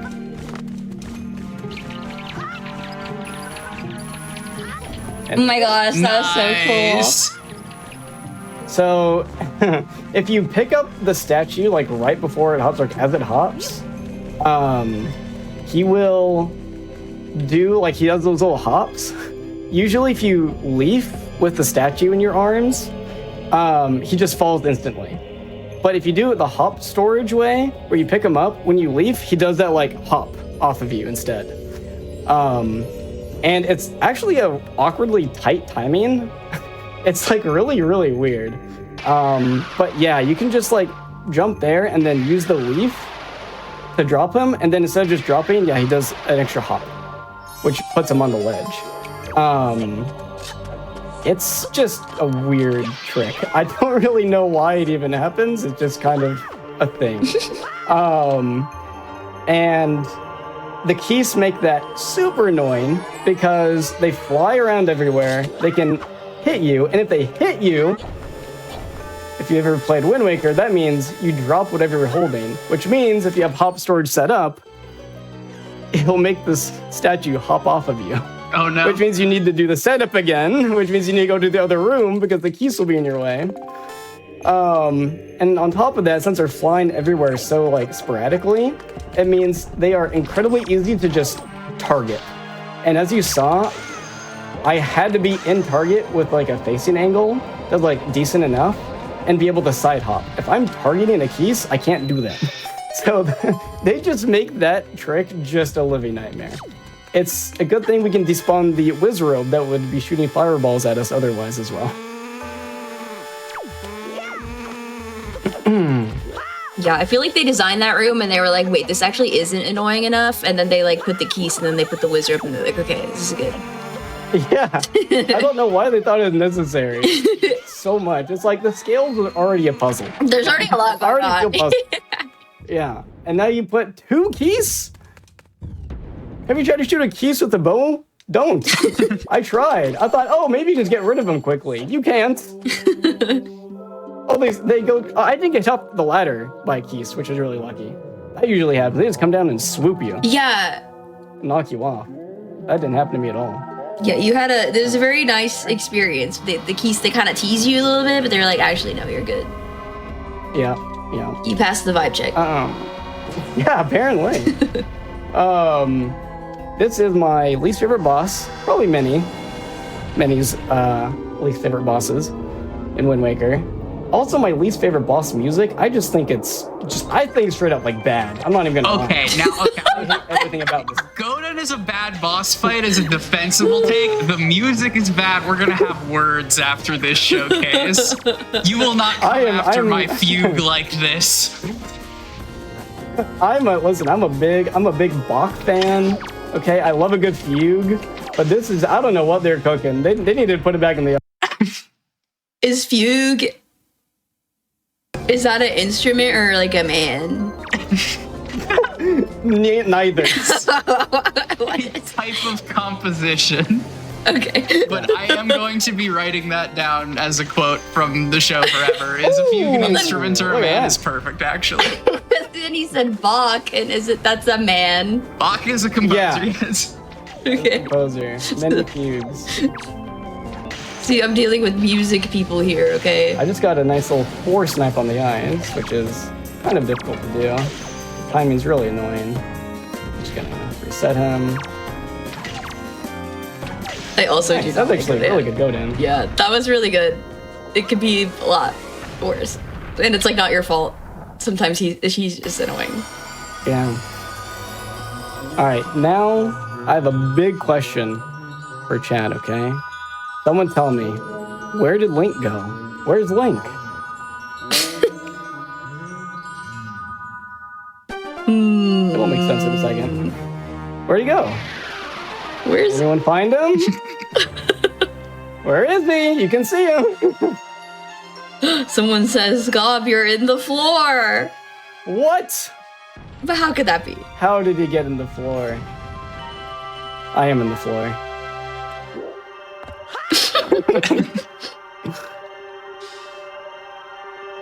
Kind of fun, kind of fresh. Just Link things. Link is just, hanging Just out. like things. He's just hanging out.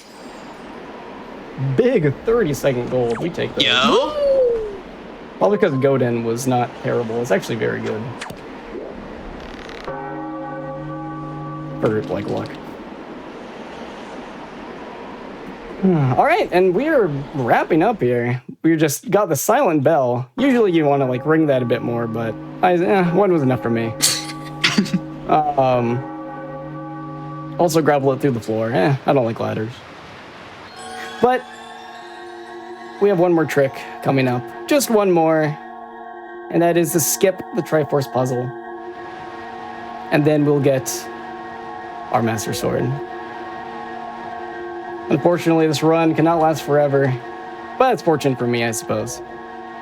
I have to eat, drink fluids. Take care of yourselves, gamers, please. Exactly.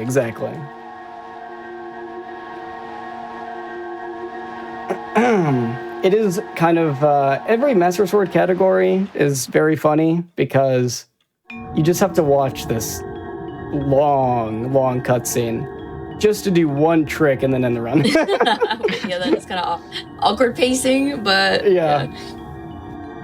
Usually, it's a nice little like break point in a run. It's like, okay, we just got through Tower of the Gods, just got through Godin with just the best music, apparently, possible. Okay, you don't and have just to, like, you don't have but to we're good. compensate that much.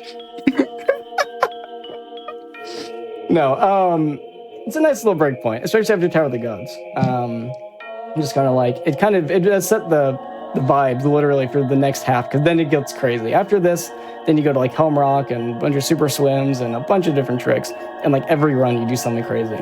Or barrier skip in a lot of runs too. Yeah. You know? So like, it really like is a nice little just like collect yourself, cutscene, and then go get it. Master Sword, you just go get it. It's a All good. victory lap. You get to celebrate. It is a victory. You get to celebrate all we've done to get here. Exactly. And yeah, I mentioned it at the start of the run, but just in case anyone missed out, this Master Sword like subcategory for PMG, it doesn't actually, it doesn't differ from the main PMG route. And so everything you've seen here today, the whole route, the tricks, the everything, if you wanted to learn the full category, it's only about 30, 40 more minutes past this until the end of the run for defeating Ganon. And so there's not too much more compared to everything else. And nothing changes. This is the same exact route as you would run as the full game category in Master Sword. So even if you want to pick up the Master Sword version, just because it's shorter, it puts you into it, then that sets you up even, it's the best thing to set you up to run PMG as well, because it's the exact same start. it's also good too because like end game in this category is probably the hardest part of the run, so you don't have to like commit to that just to be able to like participate in the community. Yeah. To start out. Yep. And so there we just did a little roll clip, and we're able to just kind of crawl our way through the little gap there. And we're about to pick up the Master Sword. And there it is, time. GG. Woo! GG! seems like a pretty good run, getting some golds left and right. Yeah, that was a half a second goal right there too. Hey, a gold ring at the end of the run. You love to see it. Well, Gomedy, Haley, please, if you got any shout outs, the floor is yours, and also let the people know where you're at on the internet and what you're up to. Yeah, sure. I'll go first here. I just want to shout out everyone who's been running the category so far. It's been, for someone, like I said at the beginning, I've just been a part of this community since 2013. Very long time. I've seen it be as lively as ever, just flourishing, and I've seen it to be almost completely dead. Where I at one point I was the only person running Wind Waker at one time in point in history, and it's been a lot of ups and downs, and this is a huge up for the game. So everyone who's just come back, starting new, participating in the races, has just been amazing. And it's just some specific people that make it even possible. EJ125, Mini, Frog. They've all just done so much work to get this to be a real thing. And it's truly brought the community together. I would shout out Haley as well, but she's here. Hey. You basically took the words out of my mouth. That's who I was going to think too. Good. Myself. Well, good amount of people. Yeah. No. But yeah, if you want to find me anywhere, I sometimes stream. I usually stream twice and say I'm going to keep doing it and then stop for a year. So, but hopefully, I'm getting back to Wind Waker because I do need to come back and do some more old dungeons and such. If you want to see how crazy some categories can get, you can find me pretty much everywhere. Gobbity Bobbity, Twitch.tv. I'm on Twitter, Gobbity Bobbity. I'm on Blue Sky, Gobbity Bobbity. I have an Instagram that's called Gobbity Bobbity. I don't use it, but it's there, just in case you're wondering. Just search in the name. There's not many people with it. So. That is perhaps true. Awesome. Well, thank you both so much for coming on. I like I said, the moment that I saw the flurry of activity, I knew I wanted to see some Wind Waker on Make Your Own Victory. So thank you. That is one sword down for the evening. We are going to take a quick break, and when we come back, we are going to continue our 40th anniversary of Zelda celebration by going all the way back to A Link to the Past. I'll see you there.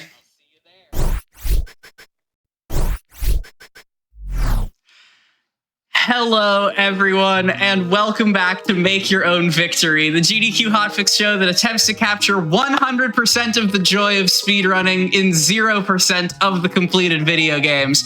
We are here with our second and final celebration of The Legend of Zelda's 40th anniversary, once again getting the Master Sword. I didn't replenish my props. I still have the same not Master Swords. But here, fresh off the sticks, from Back to Black 2026, here to run The Legend of Zelda, A Link to the Past Master Sword. Please welcome to the stage the one, the only Champrel. Well, thank you for the intro. Yeah, so I, during Back to Black, there was a whole thing about Bald. I see it's already happening in chat again, so I decided we would name the file Bald today. But yeah, so we're getting the second Master Sword of the Zelda series today. A little bit shorter of a category. Also, just like the Wind Waker Master Sword category, though, it's super friendly for those wanting to like jump into learning a Zelda speedrun. So I definitely recommend both of them, which also that was an awesome run that we just saw. But I don't know. I don't. That's my intro, I guess. Technically, who are you? Going by the Zelda timeline, this is the like second Master Sword. Actually, the first Master Sword in chronological existence, but this is the first. Because Zelda 1 had the Magical Sword. There's technically no Master Sword. Yeah.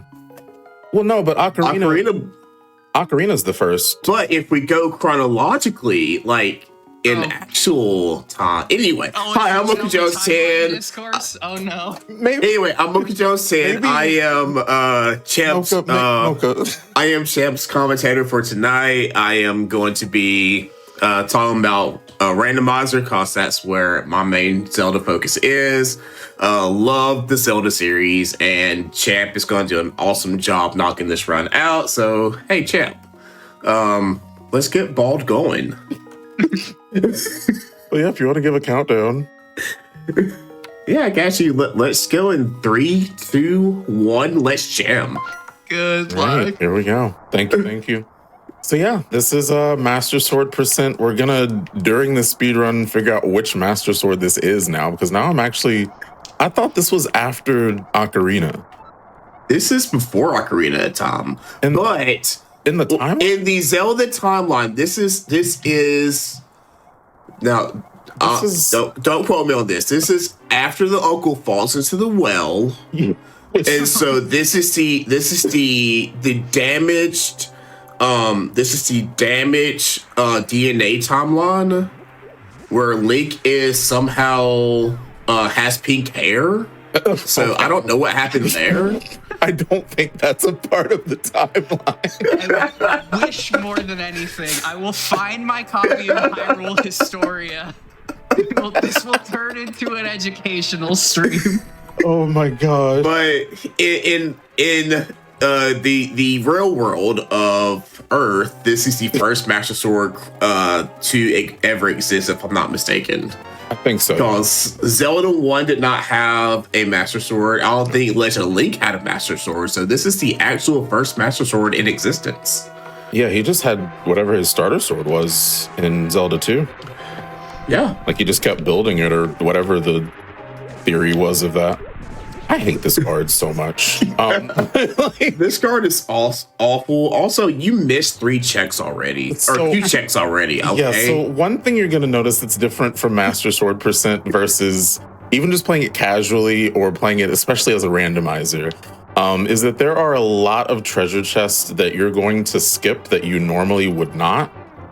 Every guard with a sword is after me today, and I don't know why. But so the lamp, for example, that's my favorite one to talk about because I like seeing in dark rooms, unlike some randomized people. I don't know what you're talking about. Yeah, so right now you may notice that we don't have the lamp. And if you've played the game casually, the lamp is usually in that treasure chest in your uncle's house, which I don't know why he just keeps a lamp in a treasure chest, but that's whatever. So that's your first opportunity to get the lamp. There's I just want to mention though that lamp is lit, so that treasure chest is a fire hazard. You know, it's a shame we left it then. That Champ, our house is going to burn. Is that really a concern when there's a princess talking to us telepathically that woke us out of our sleep to come fall into a well and save her from the jail of the castle? Okay, that's fair. Okay. The house can burn for that reason. Okay. For that reason only. For that reason. Yeah. If Link had stayed asleep and woke up later to the telepathic, nah, we'll get the torch first. You are not. All the guards are being so rude today. I don't understand what they're up with, but whatever. Also, I'm already worried about Moldorm. Every time I get a good Moldorm before in my practice runs, I just feel like Moldorm is going to be the worst when I'm actually showcasing. But here's the lamp, because it goes into 3 separate treasure chests, and it really gives you an opportunity to get it if you really don't think about getting it. So it's nice because you can still see in dark rooms, right, Mocha? What, you actually need to see in a dark room? You mean you don't have the map memorized? Not to that detail, no. I'm with Champ on this one. Even in games when you know the map, dark rooms are my arch nemesis. Absolutely. Especially like some of the dark rooms in the or not just the randomizer, but some of the dark rooms are literal mazes. And so like you're telling me not only that I'm doing a room, but now I'm doing a maze within a room. No, I need the lamp. I will always try. I will say that is fair. Okay. Well, but just to be fair, Zelda is our light if we're doing standard escape. Okay, so Zelda is our light. We have a light source right behind us. which I still don't know what it is that's so shiny. Is it her tiara or like her necklace or? She has sequins and they just shine into darkness. Don't you know that? Okay, I'm not that fashionable. Sorry.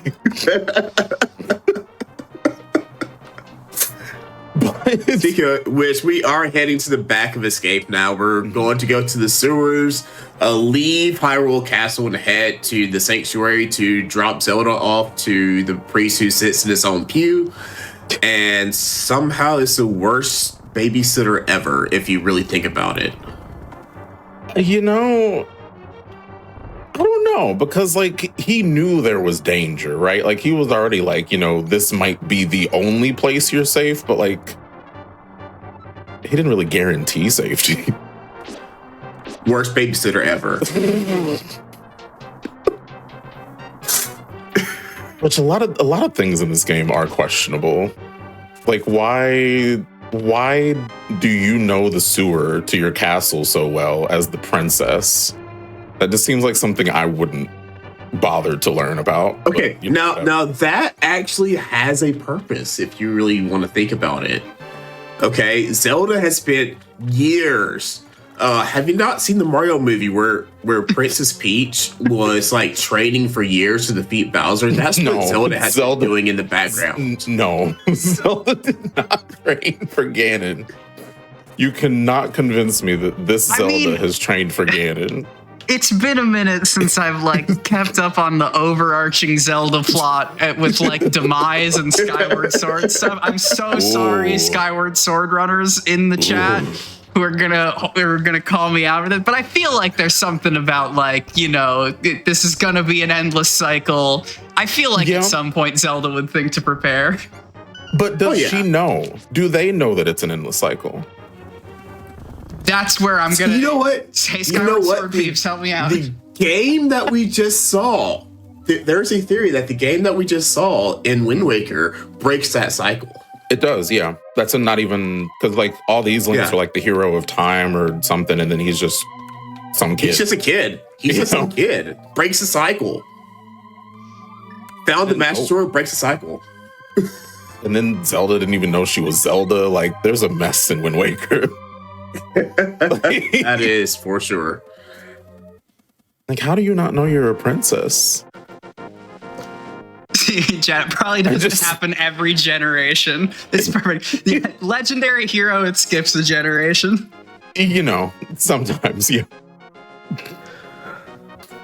But yeah, that's Escape. We're now heading to Eastern. Wait, why are you not putting the similar? There's like 10,000 checks there. Yeah, but we okay, I will correct myself from last time. We are barely going into Kakariko Village.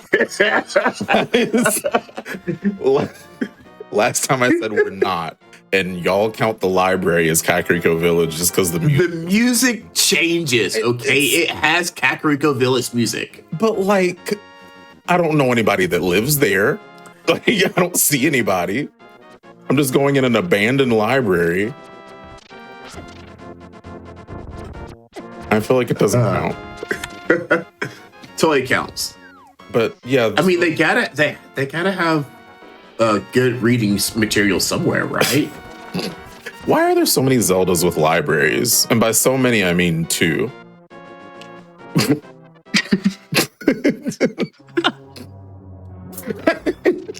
I don't know why. Actually, no, there's more. There's more.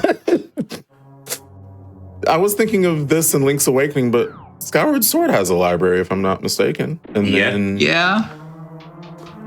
Also, Skyward Sword has a working toilet. Why is that a fact that you just have on lock? No, it's true though. It's true. Like, I know, but why is that the one? Because okay. When the game first came out, when Skyward Sword first came out, I just go in there. It's like, oh, surely this isn't gonna work. Surely, I'm sitting down. What? Yeah. I get up. It flushes. Yeah. I'm like, the very first Zelda in the chronological series has a working toilet. Going back to that timeline. Master swords and toilets. We gotta get I can't wait for some enterprising chat member to craft a full rework of the Zelda timeline based on indoor plumbing. Oh my gosh. I know, right?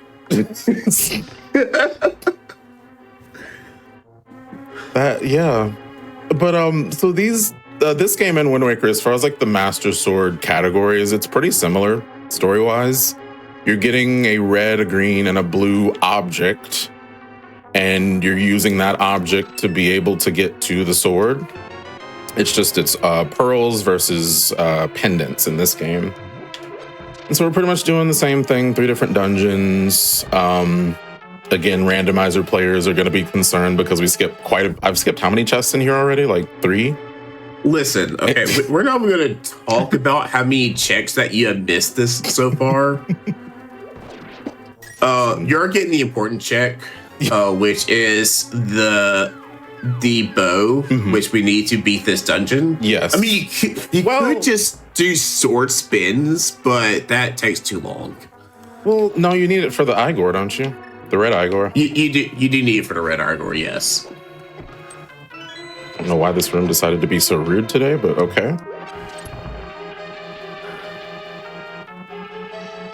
This room always scares me, even though there's a very specific path. As long as you take that path of pots, those things are never going to touch you. And it's like, that doesn't make sense, but it never fails. And it scares me no matter what. Oh, didn't like that. Yeah, those were some rude bowling balls there. Yeah. Also, Champ, I liked the Southbow stream you did earlier. Did not see a single Southbows in there. You know, yeah. So that room, the one room with the 4 pots in the corners, if you throw them in a certain angle at a certain time frame, hello, y'all need an extra nap. I was definitely close enough to them. There's no way that was happening, but okay. Can you wake back up?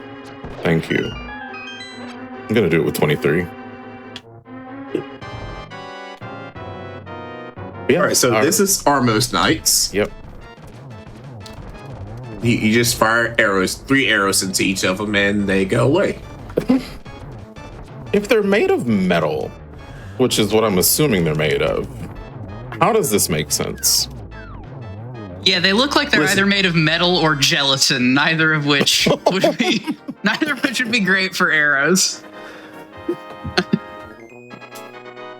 Now that's going to be my new canon, though. They're made of gelatin. I mean, you see, they are bouncing, right? They're bouncing like they are made of Jello. You know, and then the one gets angry because he turned into cherry. Oh.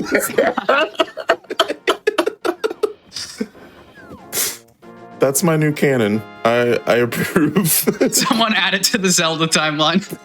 Yes. Oh, we have to ride to the Pyro Historia right now.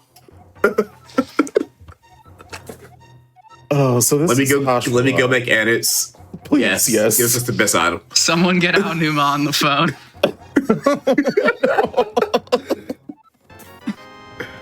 My favorite thing about Sahasrara that, like, even casually, like, not even speedrunning, but like, if you're going through the game casually for the first time, the game has you talk to so many people at the beginning before you go to the dungeon. When, like, in reality, even just casually playing it, you don't have to talk to anybody. You can be an introvert just like me and just go to the dungeon and then talk to Sahasrara after, because, like, otherwise it's like the priest tells you to go to Kakariko Village to find somebody, and then somebody there is like, oh yeah, you got to find this other person, and then they're like, oh yeah, Sahasrara, he's over here, you got to go talk to him. And then all he says is like, hey, you should go to the palace over here, and then I'll give you something if you defeat it. So I'm just like, I'll just go defeat it, and then you just give me the boots afterwards. How about that? So much simpler. Which the boots, very fashionable. Apparently the only way Link can run, which we need for the library, which apparently this is a part of Kakariko Village. I don't see Listen to the music change. I hear it, but like, all I see is 2 buildings and a library. I don't feel and someone's house right next door. And I don't know that. Besides, if I were to go in that house, all I would see is a cracked wall and a twin standing there like, oh, I can't reach my family. Oh. Which that concerns me. That I could just run into the wall and break it.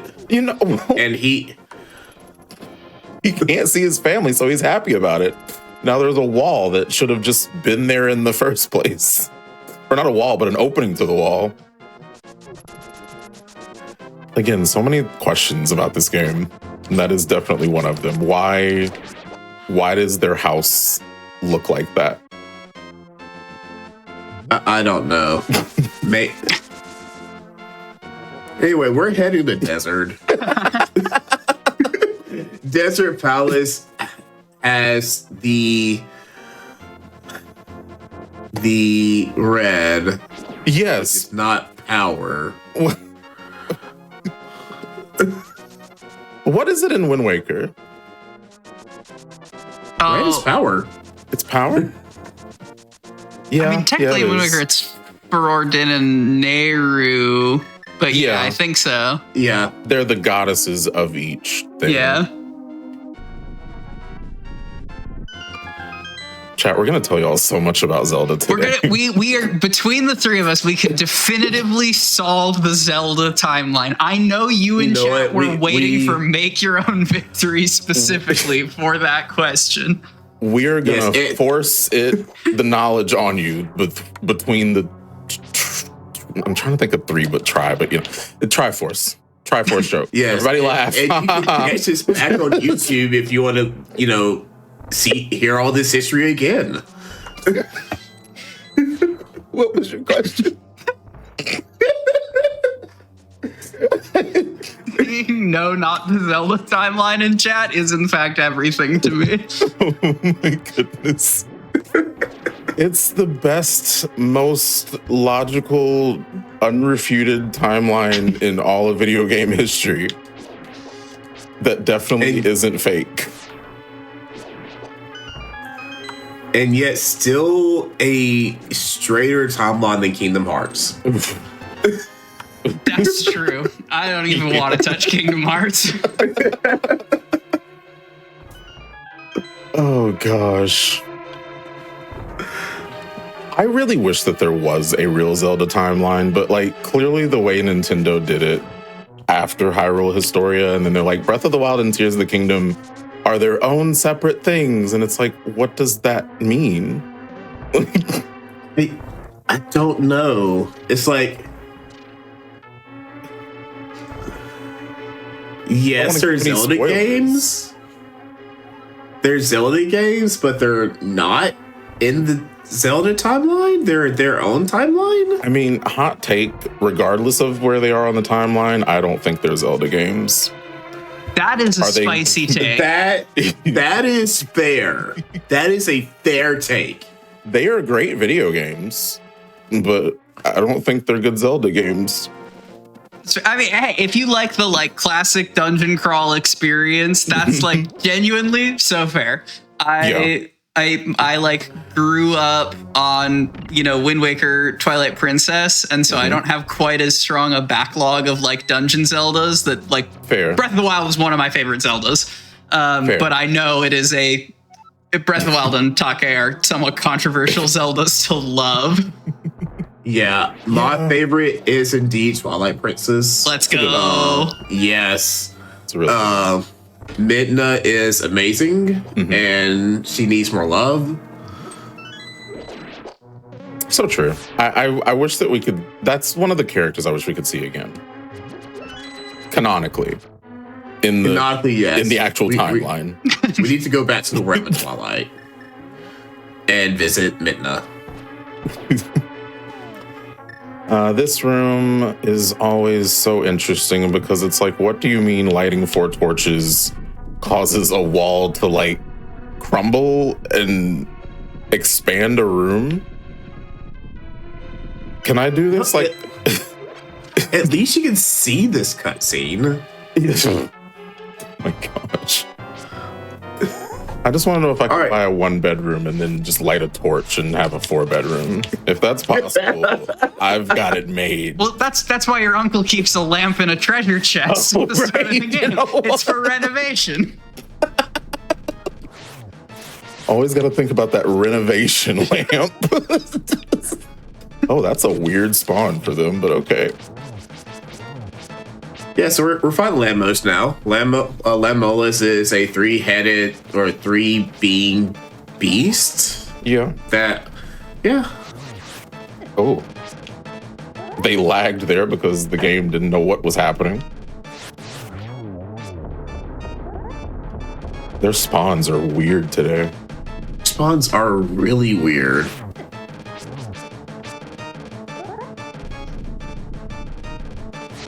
Like, they're spawning at the same time. There's no delay between. Okay, there's the delay. All right, fine. I'll wait.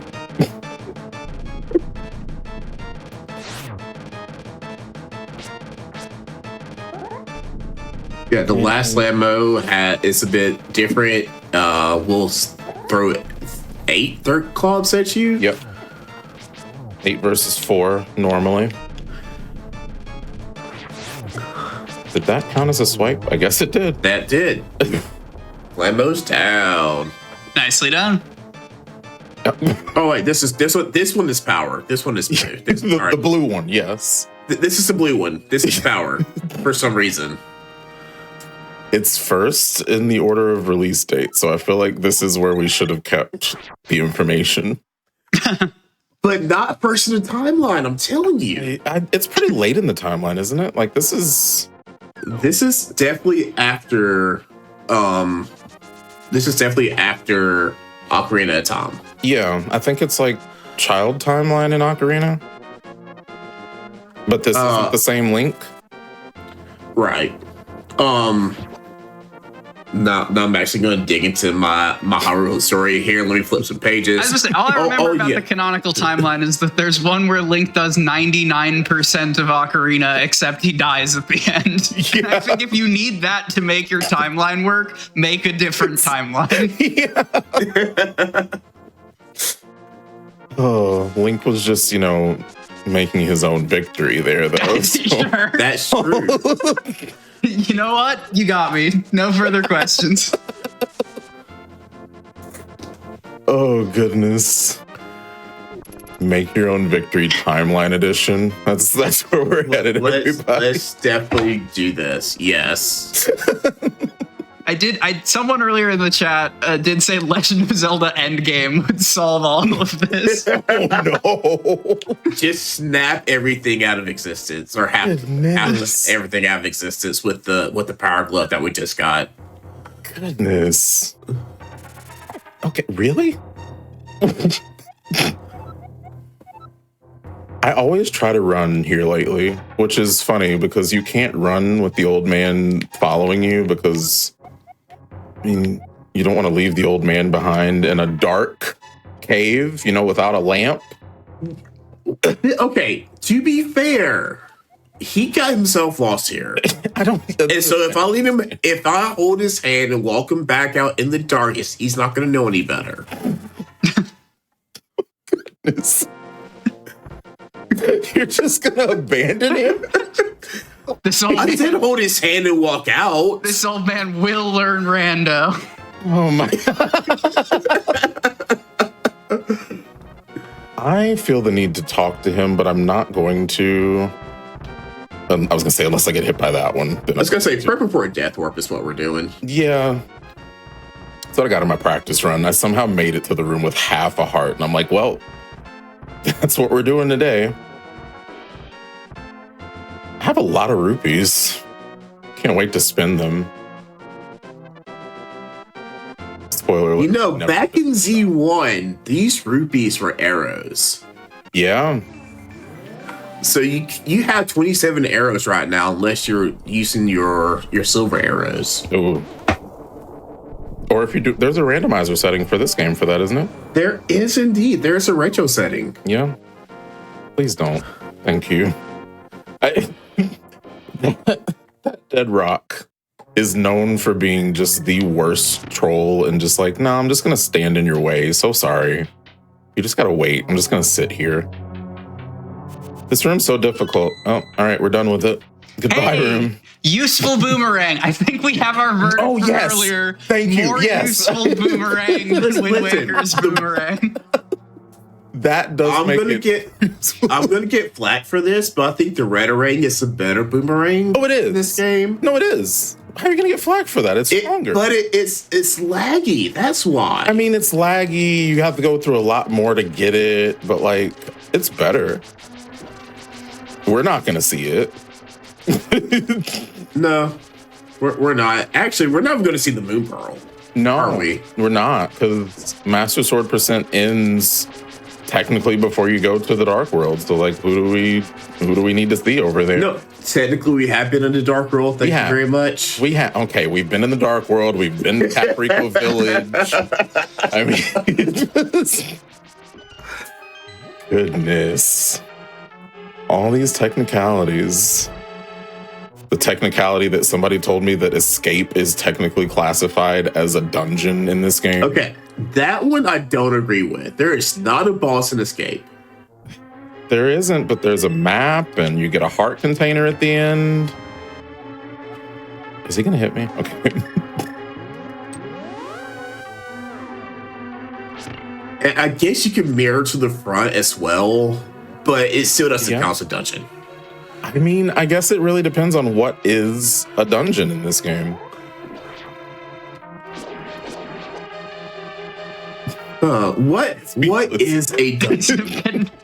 But I was gonna make up just some random stuff, but no. Okay. A miserable pile of small keys, but enough to yes, that is Waker franchise. Well, close enough. That's better than what I was gonna say. So, with the same thought process there, yes. Here we're facing a bunch of cute little enemies that definitely aren't like a precursor to something that we're gonna face here in a couple minutes that I hate. Yeah, Helmasaur, right? Yeah, Helmasaur. That's where we're going. That's the boss we're going to. Definitely not Moldorm. It's okay. No one has ever had a bad Moldorm in the history of Link to the Past speedrunning. Not one time. Well, if that's the case, Ray, please get ready with that has never happened before. Oh my god!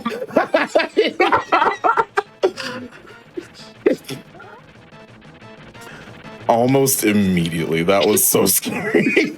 That was... Ooh, okay, we're good. He's being mean. Oh, there we go. Oh, boo. Goodness gracious. So yeah, Moldorm is just a big bully of a boss that knocks you off the platform very aggressively and back into the floor below, where now you have to redo all of the damage you did.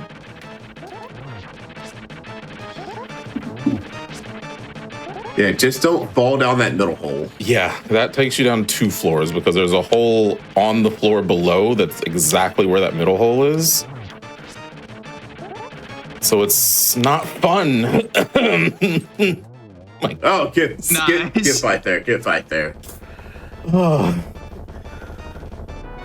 Never any doubt.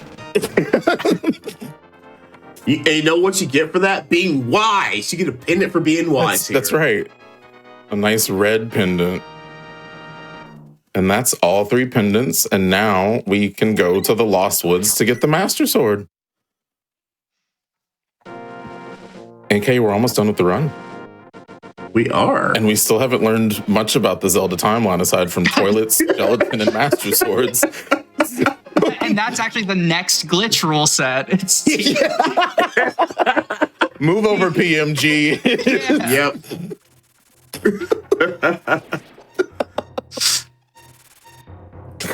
Oh my gosh, imagine. a multi-Zelda relay. Toilets, gelatin, and Master Swords. Also, wait a minute.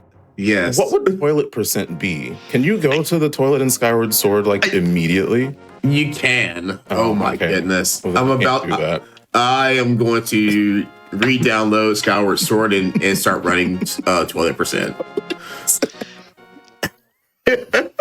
I'm so You can make a sorry, speedrun everybody. out of anything, and we do encourage you to try. You know, yeah. Mocha just making your own victory. Yep. That's what it is. Hey, that's how speedrunning happens. Yes. Toilet percent. Mhm. You have a dumb idea, you stick a timer on it. That's speedrunning, baby. Yes, it is. But time is coming up right now. Time. We have the Master Sword. Out of curiosity, champ, what's your PB? I already looked at the timer. It's close to this. It's 20. It's like right at 29. But Okay, This is super good. It's super good. I assume the Yes. Moldorm sealed it, but that GG, yeah. good run. With the Master Sword in hand and the Zelda timeline solved forever, Sam and Mocha, if you got shout outs you want to give, and also let the people know where you're at on the internet and what you're up to. Yeah. Mocha, you want to go first? Yeah. I'm Mocha Jones 10. You can follow me on Twitch at Mocha Jones 10. I stream RPGs and speedrun RPGs when I have a chance. I'm in teacher mode right now, so that's kind of limited right now. You can follow me on Blue Sky at mochajones10.blacksky.app. Yes, that is blacksky.app. There is a Black Sky, so that's where I am. And again, I run RPGs. I run Links to the Past randomizer. It's pretty awesome. If you want to do some archipelagos, just hit me up. We'll do it. Hey Champ, how about you? Yeah, I had to write notes because I'm realizing that I'm terrible with my outros every time. So I'm going to read from my notes. Also, shout out to the Black and the Flash community. Yes. Real quick. Yes. Absolutely. I play Played Up, Zelda, Mario. I'm also a game show enthusiast. I'm going to be learning more. I'm actually reading it. Learning more categories for this game. I'm also in the works to learning a new Zelda, or not a new. It's a new Zelda for me as far as a speed run. So fingers crossed on that. I'm also super happy. Like Mocha just mentioned, Black and a Flash. I am the lead of volunteers for Black and a Flash for all of our different events. So super excited to be a part of that in a larger capacity. It's absolutely an amazing community. If you are into speedrunning or challenge running or randomizers or archipelagos, and you are Black, you can definitely look into everything with Black and a Flash. GDQ.GG/BAF. And then I stream Friday, Saturday, and Sunday. Friday and Sunday at 7 p.m. Saturday I do 11 a.m. Call it Saturday Morning Champ, where we eventually watch game shows and stuff. And I'm trying to relaunch my YouTube, youtube.com/champrule. If y'all could subscribe, I'm trying to get to partner. But that's what I have. Amazing. And toilets and gelatin. Toilets and gelatin. Thank you both so much. Let's get some energy in the chat one more time for Link to the Past Master Sword and also for solving the Zelda timeline. That is going to be it for us here at Make Your Own Victory tonight. In a few moments, we are going to cycle back into a replay of the day. So if you missed Wind Waker's Master Sword run, you can stick around and we will pick it right back up from there. Make Your Own Victory is going to be back in 2 weeks' time on that Monday with some more runs that do not beat the game. But I also want to call out two brief things before we end, happening this upcoming weekend, because on March 1st, is the community block party event here on the GDQ Hotfix, showcasing, as Champ mentioned, some lovely members of the Black and a Flash community alongside Frame Fatales, Speedons, and also the Asian Speedrunners Alliance. It is a mix of all of the wonderful affinity groups and sub-communities here at GDQ. Be sure to check that out. Also, March 1st is the date the submissions close. They have now opened up for our Trans Day of Visibility showcase. I am one of the hosts for that. It's the second year we've been able to do it. I am super excited. If you are TGNC in any way that is meaningful to you, please submit your speedruns. We want to feature you on this channel. That's going to be it for us here at Make Your Own Victory. Speedrunning is a beach day. Thank you so much for playing in the sand with me. I'll see you on the internet.